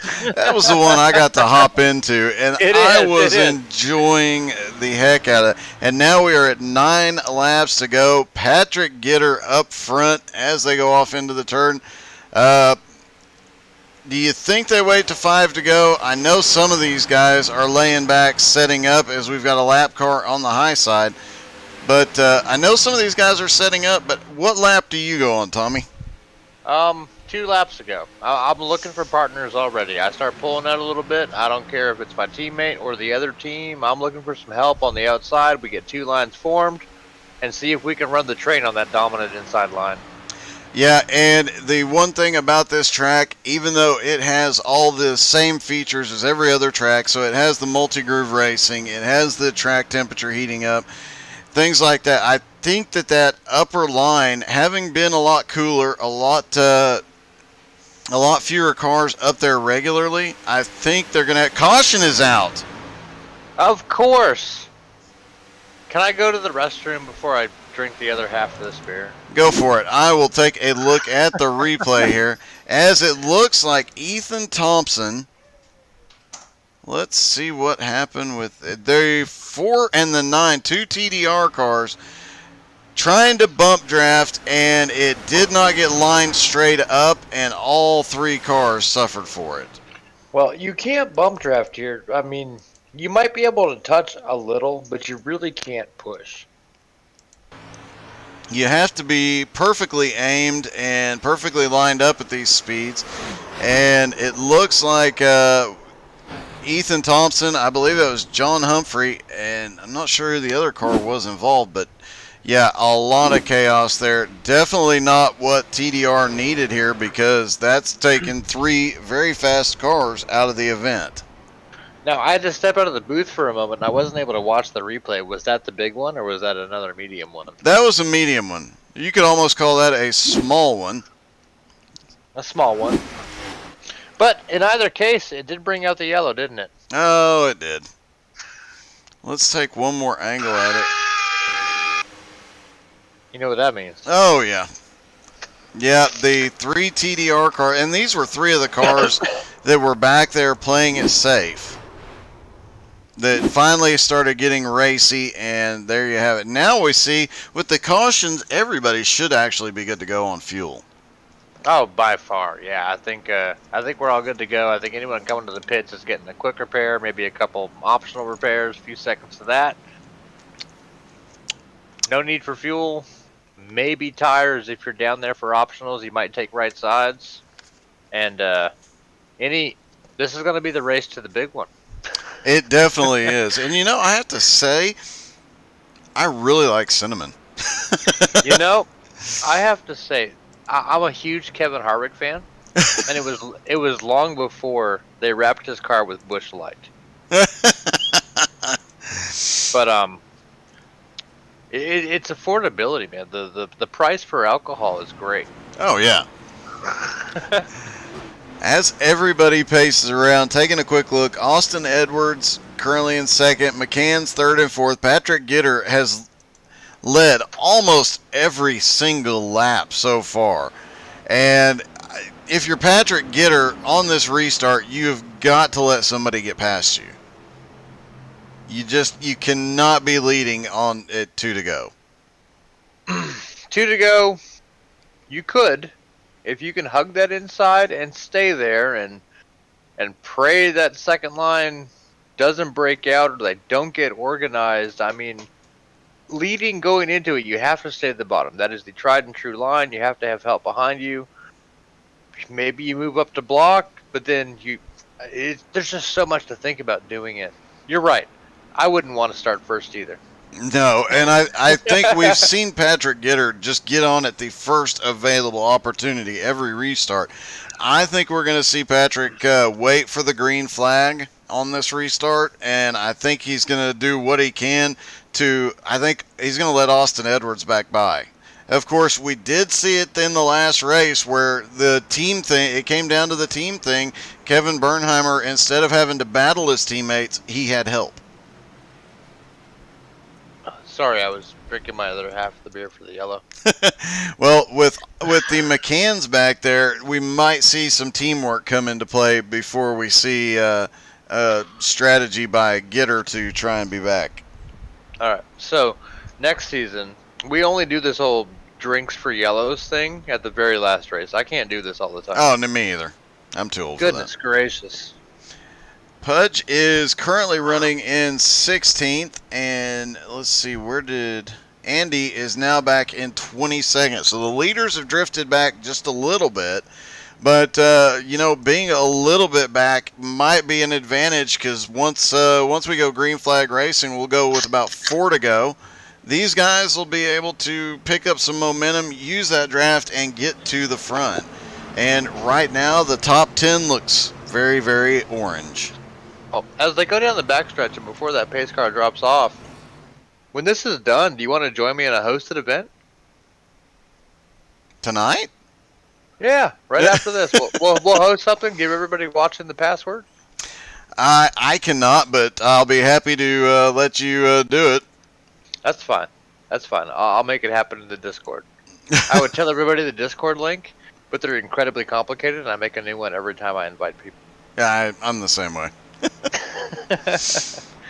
But find Tyler Daniels Racing on Facebook. Great group of guys. Go join Nowski Nation on Facebook. Great group of guys. And what do we have here?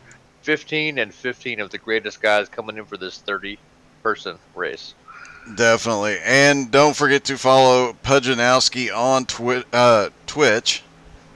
Don't forget to plug your own stream. Oh, yep. Check out How to Suck at iRacing on Facebook, Twitch, Twitter, YouTube, and you can check the website at htsai.net. And coming up later this month, McCann versus McCann on youtube.com/BACC Sports. As we go green, here we go. And I see the guy on the outside trying to get a run on the McCanns. The 22 of Scotty Too Hottie. That is a patented Scott move right there. As they are getting 3 wide, things are about to get sketchy. Yep, 5 to go. Going into this, I see a lot of Nowski cars down on the bottom, but I expect a little further back from there. We are going to see this big one. Scott might have pulled that move a little bit too soon. He should have hung up just a little. Well, he might actually pull this off here and be able to hold on. He lost a few positions, but he's got a ton of momentum now. He drops back in line. And Keith Fonseca, who had gotten back after being a lap down, is now back up to 11th. Had a little bit of problem into turn 3, but everything is sorted, and it is getting really wild back behind. You almost wonder if that TDR driver in third might not try to put a little too much speed on the guy in second and push him into his own temeate. Well, that's what I would do. You've got a McCann there in third, so you never know what he's going to do. And, it's Kevin, so he knows how to control his throttle, apparently. Oh, it's not Brian. Where'd Brian go? I thought Brian was going to win it all. Brian lost a little moment. Oh, we've got a wreck on the back straightaway. Well, they cleared the track and stays green. We'll have to, looks like John Humphreys. Well, Good for him. Or no, bad for him. Yeah, it looks like he might have gotten a bump draft on this one. They came off of turn Yeah. 2 and just a little bit of door banging, and miracle that was not a bigger one. Yeah, he came right down in front of a couple teammates there. That could have easily been several more cars. Meanwhile, up at the front, here we go. 2 laps to go, and they are 2 wide all the way around. Patrick Yeah, Gitter still holding that lead. Looks like Nowski Nation's trying to form a line against their teammates. They need to settle down, take the points, and go home with that W. Not just in this race, but for the whole series. Yeah, right now the Nowski Nation would walk away with it, but white flag in the air, and anything could happen here. Yep, next flag ends it. Off into turn 1, everybody's still single file. The smart move is to wait till the exit of 4 and try and get a run. Well, McCann's in enemy territory there. He's not going to get any help. I think the way they're sorted out right now is how they're going to finish, barring a yellow. You gotta wonder, though, he's got his brother back a couple spots back, a little side drafting, and it looks like Otto Cruz is acting like he's going to make a move. Off of turn 4, down the front straightaway, and leading every... Oh, wait a minute. No, at the line it is Patrick Gitter. Austin Edwards made a move there at the end, but couldn't do anything with it. And how Patrick Gitter led almost every single lap of that and still pulled that trick off. Well, ladies and gentlemen, that's the end of the series. We haven't done the math. I think Pujanowski pulled off the series win. It's obvious they pulled off the race win. But are you guys ready for driver interviews? Oh, definitely. Austin Edwards comes home second and Kevin McCann third. All this time, all this racing, we have a lot of names you and I have said week after week after week. Who do you want to talk to first, Doug? Who's been in it a lot that you've seen from the Pujanowski side? Because giving them the win, they got to go first, right? Yeah, let's talk to race winner Patrick Gitter if we can. That's a good choice. Hey, Patrick, this is Tommy up in the booth. You got a read on us? 10-4. It's about time to burn some rubber off them back tires. How you feeling about what went down tonight? Oh, man. You know, this team is just... Every week we've gotten a little bit better, and I think it's really shown at the end of the season here. I just can't be prouder of these guys. Absolutely, man. Well, what was the key? What was the strategy going into this and as the race progressed? So really it was just, you know, for us up front, it was just keeping our eyes on the mirrors, trying to see where the guys behind us are going, what kind of lines they were going to try and take, especially on the restarts. Those first couple laps of the restarts were the biggest. And you dominated tonight. You led almost every single lap. Coming down on that last restart, were you worried about starting out front? Yeah, a little bit. I mean, I just wasn't quite sure how it was really going to shake out at the beginning, especially on that green flag start. You know, every other car was either TDR or Nowski, so it was just kind of about checking our lines, talking as a team, and it just worked out for us in the end. I'm curious. Obviously, you got the W, man. Congratulations on the victory. It is a big team thing, right, though? Like, you guys are all doing burnouts down this front straightaway. It's the end of the series. You guys pulled it off. I'm pretty sure you guys beat TDR. Have you been in an event like this where it was 15 versus 15, this whole team environment? Are we going to see you back for next season? Oh, man, I'd love to be back. This is, to be honest, this is the first league I've run, league or team event on iRacing. Really? I've been on here for a little over a year, and there's really nothing else like it from what I've heard or seen. It's awesome. Can't say enough good things about it. Two great communities run against each other, and everybody is serious about racing. Everybody's passionate. Every now and then it gets heated, but I think that's good. You know, everybody's competitive. That's part of racing, right? Exactly. It happens. Sometimes people get heated. We talk about it, and we move on and go to the next race. Again, big congratulations on your W. This being the season finale, we want to get a lot more drivers in there. But you're welcome. TylerDRacing.com. Sign up for anything we're running. Nowski Nation, Pudge is in a lot of events that we do. Congratulations, buddy. I can't wait to see you guys running next season. I think you guys are going to be top notch, and I expect the rest from the other team as well. Oh yeah, we can't wait to be back, and we just appreciate you guys broadcasting. Providing a good show for everybody, and thanks again. It's the least we could do. All right, let's pull in somebody from TDR. Who finished the best out of TDR? Looks like Mr. Kevin McCann. He is coaching his brother on throttle control right now. Oh man. Let me see. Let me bring in Hooker. He's one that doesn't run a ton of events. He's been in a couple, but I don't think we've ever interviewed him, so I'll bring him in. Hey, Hooker, this is Tommy up in the booth. You got a read on me? Nope, he has his radio turned off, it looks like. These TDR guys, they're really strict with their radio controls. You ever notice that? Oh yeah. Every time we pull in a TDR guy, he's like straight up in the team communications. Did Rickard number 9 run? Why is he even on the radio? Let's bring in Keith Fonseca. Yeah, that was a heck of a recovery out of Fonseca. Hey Keith, this is Tommy up in the booth. You got a read on me? I sure do. How about that recovery, buddy? I don't know how I managed to do that. Damaged early, lost the lap, then decided to come in and take my optionals. Then came out, wasn't catching the fields, like might as well get my quick repair, and then almost lost the lap again.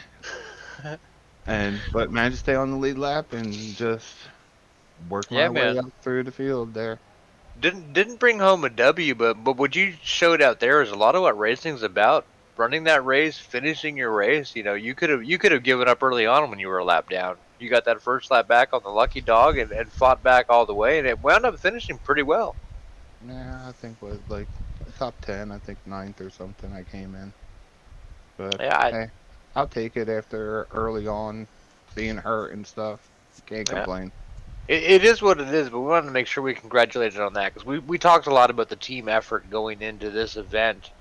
Are you ready for season 2 of this whole team versus team thing? Are you excited for it? Do you think you guys have something for Pujanowski going in the next season? Oh, I definitely think we can have something for him. Like, also always depends on what tracks and stuff. Some people are good on certain tracks than other tracks, so we'll have to wait for next season, see what they figure out where we want to go and stuff, and go from there. Can I ask you something off the record? We're on the record, but sure. How do you feel about Brian McCann's throttle control? I think Brian McCann needs to feather that throttle just a touch once in a while. I seen him. I was like, oh yeah, I have Brian McCann behind me. That's almost as good as Kevin McCann behind me. And I was like, I'm gonna get pushed to the front, and I just went into the corner just a little bit up, and yeah, he was like, nope, I'm going by you. See you later. Oh man, I was like, I would have a chance to win this thing. So we plugged the McCann versus McCann grudge match we got coming up. You planned on being in the pool of drivers for the recruitment race? Oh yeah, man, pro lights at the Roval. Oh yeah, it's gonna be wild. It's gonna be wild. Well, best of luck to you, Keith. It's unfortunate you get the W. We wanted to bring you in here, man. That was a hell of a comeback in this race, and it looks like it's going to be next season for TDR to bring it back to Pujanowski. Yeah, we'll have something for him next season. I'm sure. Good talking to you, buddy. All right, dude. Let me get him back where they belong. You want to bring in another Pudge driver? You got anybody you want to talk to? Let's bring in Otto Cruz, if he is available. He's been a big name. Hey, Cruz, this is Tommy up in the booth. You got a read on us? Yes, sir. Sure do. Man, you guys have been taking notes after Pujanowski. Every time I bring a Pujanowski driver into the booth, they're dialed up. They're ready to go live. You've been We're a always name. ready, man. Yeah, man. You've been a name Doug and I have talked about a ton this season. What's your secret sauce? If you could give everybody out there one tip on how to be a little faster, what's your one tip? I really don't know, man. I do put a lot of work into it.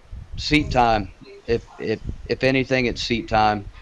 Getting your wheel settings, everything dialed in. I've been on for about a year, and I've had a lot of people help me along the way.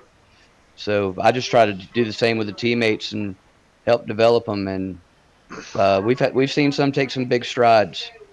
Yeah, and that goes back to a recurring theme me and Doug have had is that teammate aspect, supporting your guys. It's not always the stuff on the track. A lot of times it's the stuff off the track, right? Oh yes, sir, for sure. Uh, we we call ourselves more of a family than a team anymore because we've every week uh, race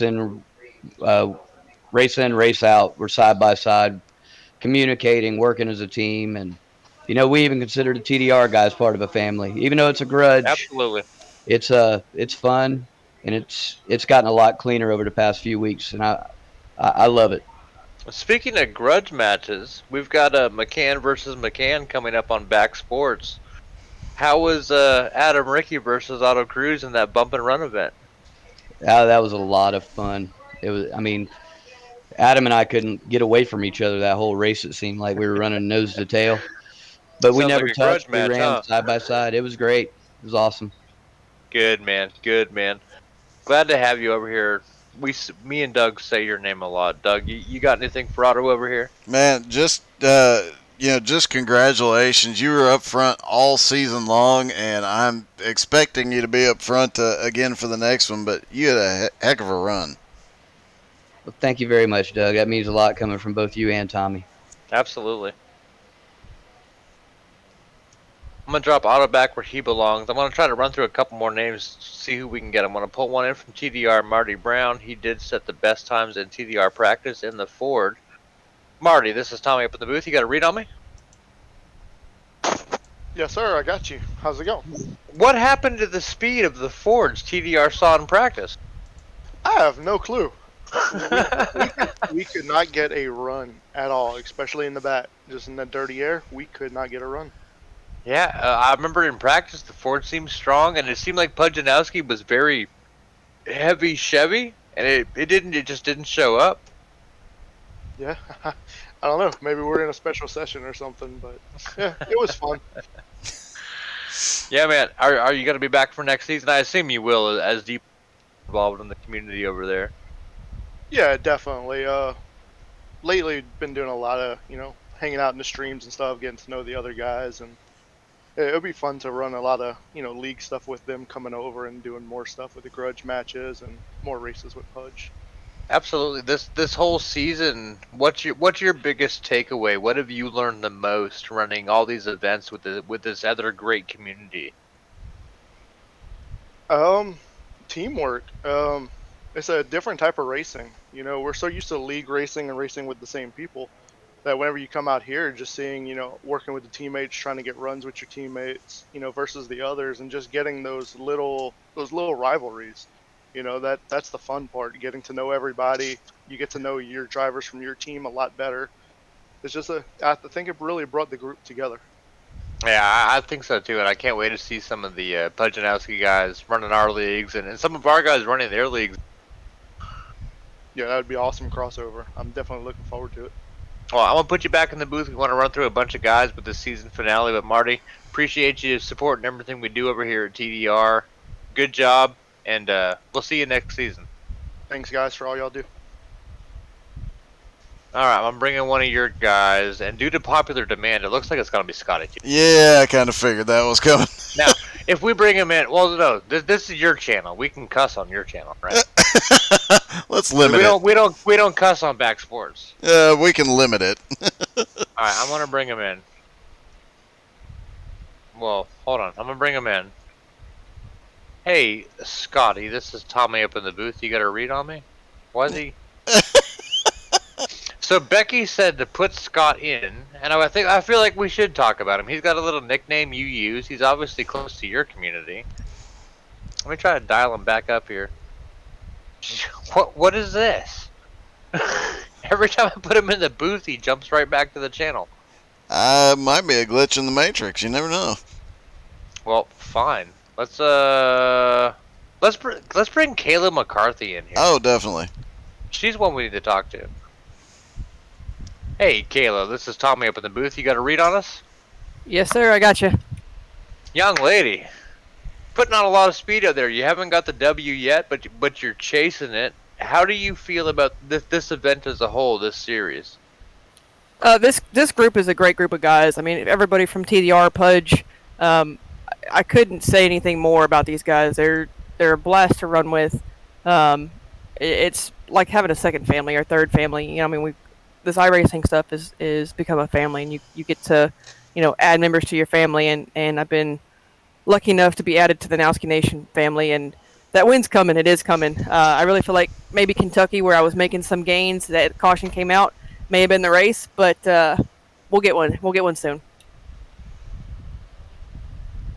Well, you definitely have had some really good runs in this series, and you started charging towards the front there, middle of the race, just couldn't get up there, but just outside the top 10, that was still one heck of a run tonight.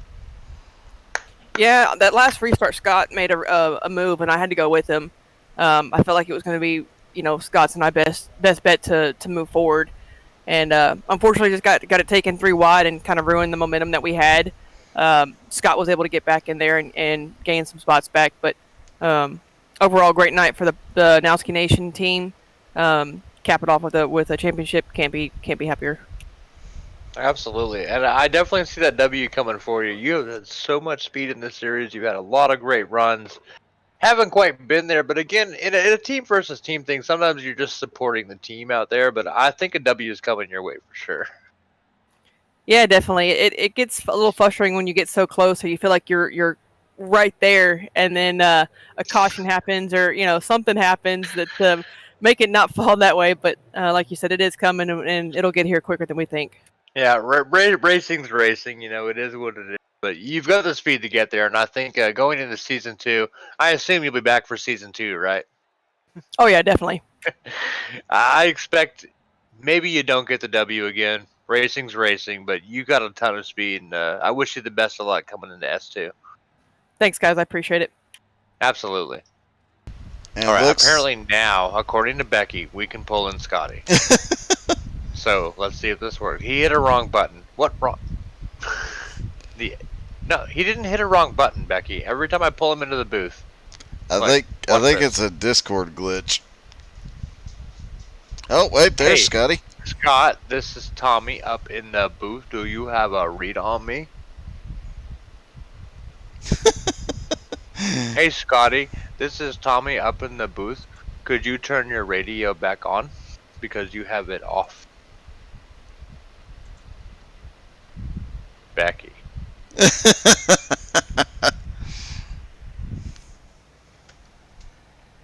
I'm just gonna leave him in there. Becky said hold on. So we're just gonna leave him here until he says something. I'm gonna go ahead and pull in Andy. We're gonna pull in Pudge and Nowski. Because we want to be on his stream too, right? Yeah. We're gonna pull in Andy and Pudge and Nowski and have a little chat with them. So we haven't done the math. We're pretty sure Team Pudge and Nowski has pulled it off for season 1. We talked to a lot of drivers that were in the mix all season. We talked to the winner. We talked to everyone we needed to talk to. As far as the competition goes, we already know how you guys feel about the teamwork and where we've been. What do you two look forward to most going into season 2? And we'll start with the winner, Pudge and Nowski. Man, I appreciate it, guys. We're really going to celebrate this one for a couple of weeks until the next season starts. But just proud of my guys, man, and just what I'm looking forward to in the next season is just this continuing to grow and to become big like it has been, and just the racing to get even better. I mean, the last 2 races, the racing, there wasn't tons of cautions. Like tonight, I thought we were going to have a caution fest, and we did our thing, and I'm just thankful for it, and we're going to be a squad. We got both teams, TDR, Nowski Nation. I mean, we're both tough teams to beat, and I know both teams would take on anybody out there. Yeah, man. Both teams showed up. It was a hell of an event. Andy, what are you looking forward to most going into season 2? I think the biggest thing I'm looking forward to is the first super speedway race. I still haven't gotten Pudge yet. I smell No, a grudge. I smell a grudge match coming on. We've been teasing the McCann grudge match all night.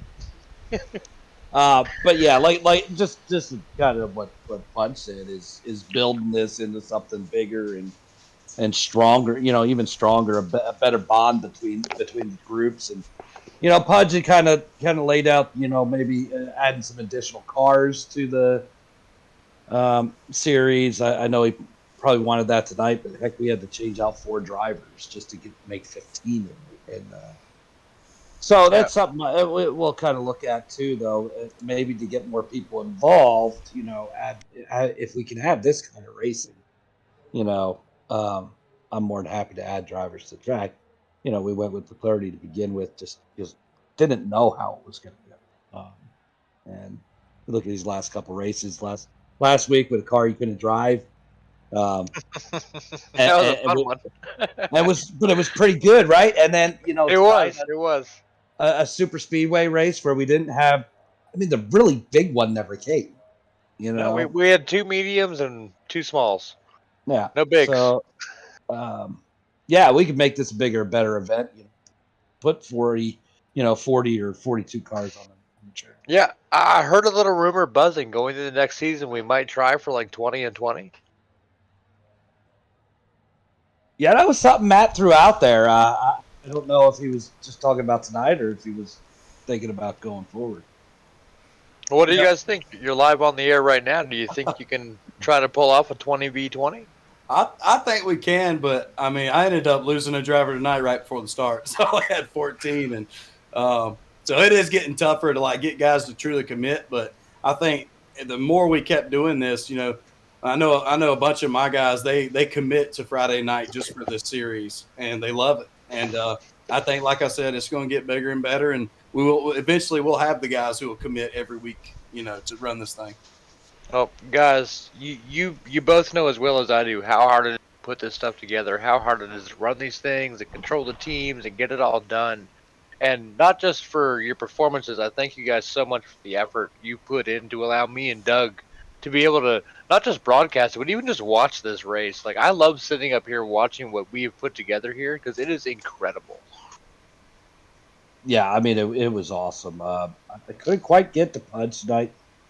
Unfortunately, I took out our teammates trying to push them, and bumped them, and got them a little squirrely, and then bumped them again, and got out of the field as we were charging towards Pudge. But I had a special bump for Pudge if I could get there. Hey, you'll get me one day, Andy. I know it's coming. So, maybe we'll talk privately about the last thought I had.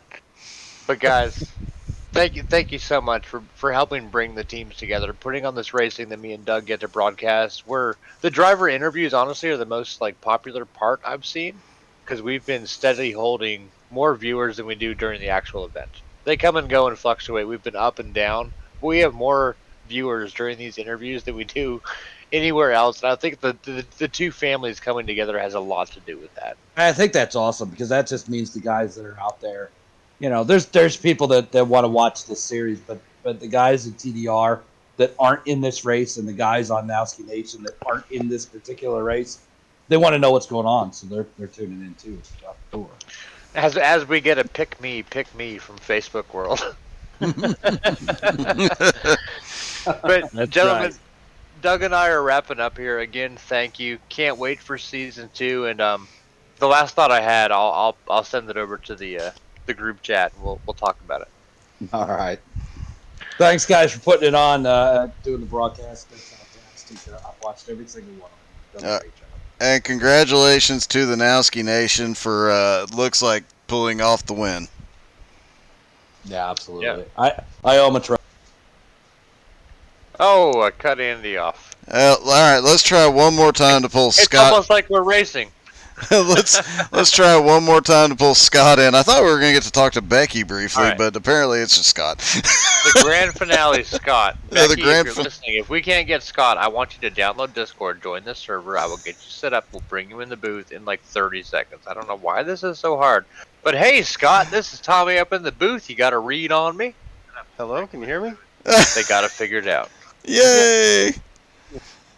Scotty Too Hottie, what you looked like old school Scott there for a minute on that last restart. Looked like you might actually make it to the front, just not enough help. Yeah, I figured. Yeah, we were sitting there thinking. It was like, we got the inside lines okay, and there's McCann brothers up there who's just trying to get them guys separated up. So it's like, well, let's see if we can make a move on the outside, and it just ran out of steam. Well, you definitely had a heck of a run tonight. You were in the top 5 all night, so nothing to complain about. Oh no, it was definitely a fun race. I just can't thank enough for everybody, especially a lot of everybody behind the scenes, Doug, you, Tommy, Andy, Pudge, everybody at Nowski Nation, TDR. It's Hey man, the thanks goes to you guys. We're just up here to talk about it. You guys are the ones out there putting on the show. Between now, a lot of thanks goes to Pudge and Andy, and we just got done thanking both of them profusely for organizing all this. But really, it's all about the drivers, man. We're here to watch racing. You guys have done a tremendous job, and your name has been said as much as the McCanns or whoever else Doug likes. You've been up there, man. You've had a lot of speed, and I assume you're looking forward to season 2. Yes, we are. Oh, it's Becky. Hold on, I gotta go. Tommy's like, oh crap, I'm out now. All right, so Becky, here's the important question: will you be in season 2? I'm not sure because I don't have my rig. We just have Scott's rig here. Well, tell Scott to hurry up or let you have the rig. Send me a private message on Facebook, and let's make sure you're in season 2. I guess I'll have to make a GoFundMe to raise some money. Send me a private message on Facebook, and we'll make sure you're in season 2. Okay. Okay. So, the grand finale, we're running out of time. I know you got to go to bed, Doug, but I want to do one thing before we go. All right. back. Oh, it's I want to bring everybody left in the Discord in all at one time. Oh, okay. All right. There's Webb. There's Swafford. Hold on. I got a couple names to move here. There's Wheeler. And they can't talk yet. I have them all muted so they can hear me talking. I'm currently bringing everybody in the Discord into the broadcast booth for the grand finale. If you can hear me talking, you're coming into the broadcast booth for the grand finale. Watch your mouse. I will unmute everybody once I have everybody moved. How about no? You are lucky there for a second because I know. about to get my mouth. No, I know you guys have foul mouths, but for the grand finale, we're bringing everybody into the booth real quick. I know I'm interrupting everything. Let me get everybody unmuted here real quick. You guys are live. Please watch your language. I'm unmuting everybody. I was about to say, what the? I know I was. Okay, I have turned everybody left that had voice You got to warn me because I was in there talking crap on Snodgrass. I was about to say, Snodgrass is in here, so you're welcome to talk crap to Yeah, him right now what as long as you got keep there, Andy? keep your potty mouth in control. But gentlemen, welcome to the end of the broadcast for that final season. We've talked to most of you about how you feel going into season 2. Talk amongst yourselves. Who's getting involved in the next grudge match? Because that's what I want to know. I'd love to do a grudge match, but I want to do it on road. Anybody Against over who? there got? I don't care. Who's TDR's got a road guy. We got a pretty good road guy. You got one in here. Fonseca won the British Grand Prix. Yeah, he did. Oh, Got a nice. little trophy coming his way. Bet you. Oh, we can have some fun then. I don't care. I want to do a road one. We got road. All right. What's your favorite car and track, Scotty? I don't know. If we're doing something team wise, thinking maybe like LMP. Whew. We can Go big or go home. have some fun. Jet fighters. Something simple. We can either do like a Spa or Daytona. What are you thinking, Keith?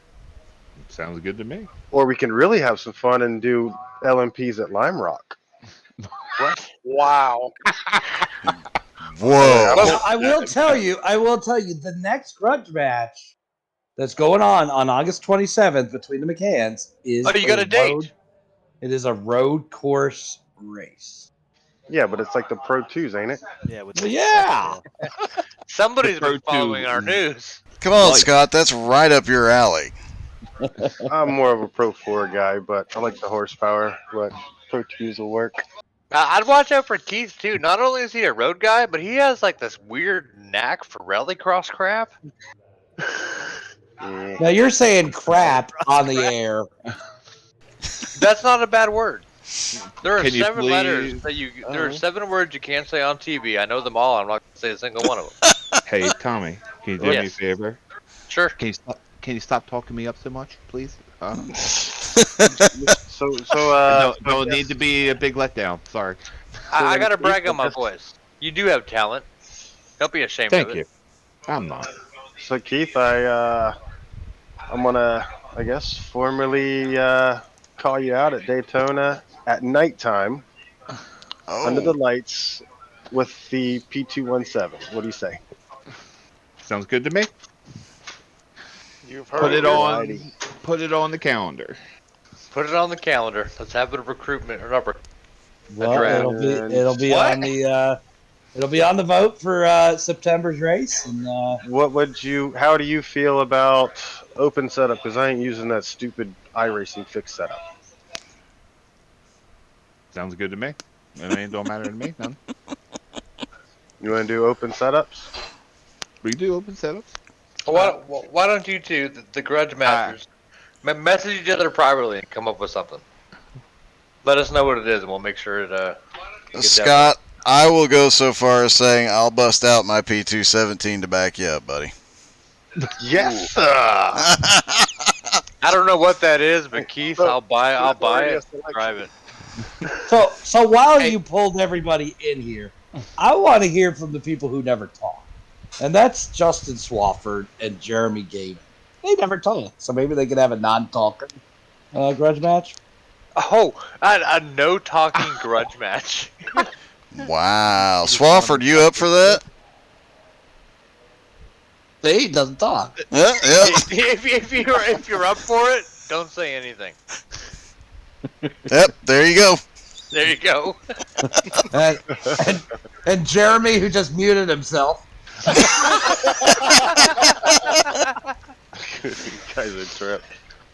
You can't make this level of fun up. Seriously, I know it's the end of the broadcast. I've already stepped outside. I don't know how many people are watching, but the guys here, like what we've done with this series and just hanging out here at the end of this broadcast, it's so genuine. It's so much about the racing, about the camaraderie, about the family. I love you guys. I truly do. And Andy, you'll be proud of us. We did do the thing every caution. Yeah, I'm. and Andy, I love you. I am Sunday Andy right now. And Andy, I loved you too every time until man. you got until you spun me out. Other than that, I didn't like you. Which race did I spin you?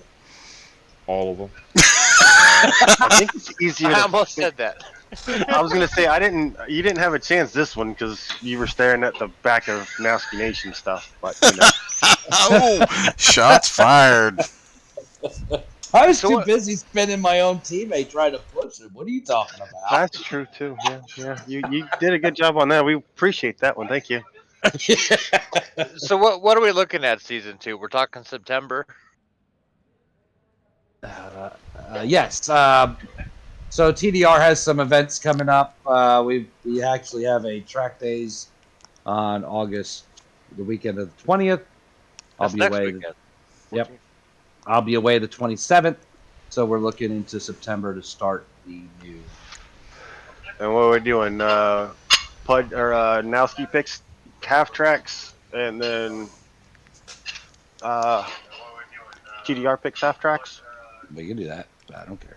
I think that'd be fun. I think we should set up another group communication where we bring both teams more into the involvement of it. I agree. Yeah.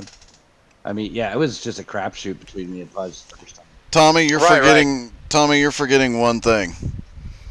The final race is broadcaster pick. Ooh, yes. There you go. And the first race. And all those stupid ones in between. You know we'd come up with some crazy stuff. I was driving SR8s at the Chili Bowl earlier tonight. Oh, you haven't heard about my Pick Your Poison event. Good Lord. Guys, have you ever heard, I mean, like, we have to have at least races that are raceable. Because have you ever heard, has anybody watched Punch and Stream during these things? Man, the stuff they make up that we are doing is... Oh, dude, we make up some fun ones. You got the Pro 4s at Bristol. All right, everyone download B-Man G real quick. We're going to do Buick Regals underwater. If you really want to get dizzy, you do the IR-18s at Bristol. IR-18s at Oxford Plains. I don't even have the patience to broadcast that. Oh, you don't have to be patient. No, that wouldn't be patience. That would just be... I don't even know what the heck's going on right now. Y'all just watch. Just chaos. That's what this race turned into after that third or fourth yellow. No, this race was clean in my book for a super speedway. I think it was. It was a pretty clean little race, which I think it's safe to say, Andy. I think both teams were letting each other in and stuff like that, but it was done with a more respectable manner. So much. Oh yeah. I know. I don't mean to interrupt, but I know Doug wants to kill this broadcast. He lost a lot of weight today. If you guys didn't see. Yeah. He's probably feeling a little weak right now without his Samson hair. Yeah. Yeah, but he gained it back in Fireball. That I did. Before I go, let's tease the audience. Anybody want to host anything? And you can just kill the audio whenever, Doug. I'm old. I need to go to bed. Oh, good God. No, keep it rolling. Keep it rolling. we want to record this later and use it as a promo. Oh, gosh. But guys, again, family versus family, league versus league. This has been such a great series. All right, Keith, so let's be in touch on this LMPs. Yeah, y'all private message each other. Let us know what you want to do, and we'll make the announcement. Well, why can't we talk? Why do we have to talk about what Tommy wants to talk about? No, I'm saying they need to talk about what they want to talk about. They're trying, but you keep cutting them off. Okay, well, let's do this. Let me bring it to a close, and then you guys can argue. How about that? Yes, that's my thing. All right. Thanks. Appreciate Doug. Thank you, Tommy. Appreciate y'all doing this, man. It was awesome. Great hosts. Well, thank you guys. And thanks to TDR Nowski for letting me be involved, and hope everybody enjoyed tonight's broadcast. That was a lot of fun, and everybody have a great night.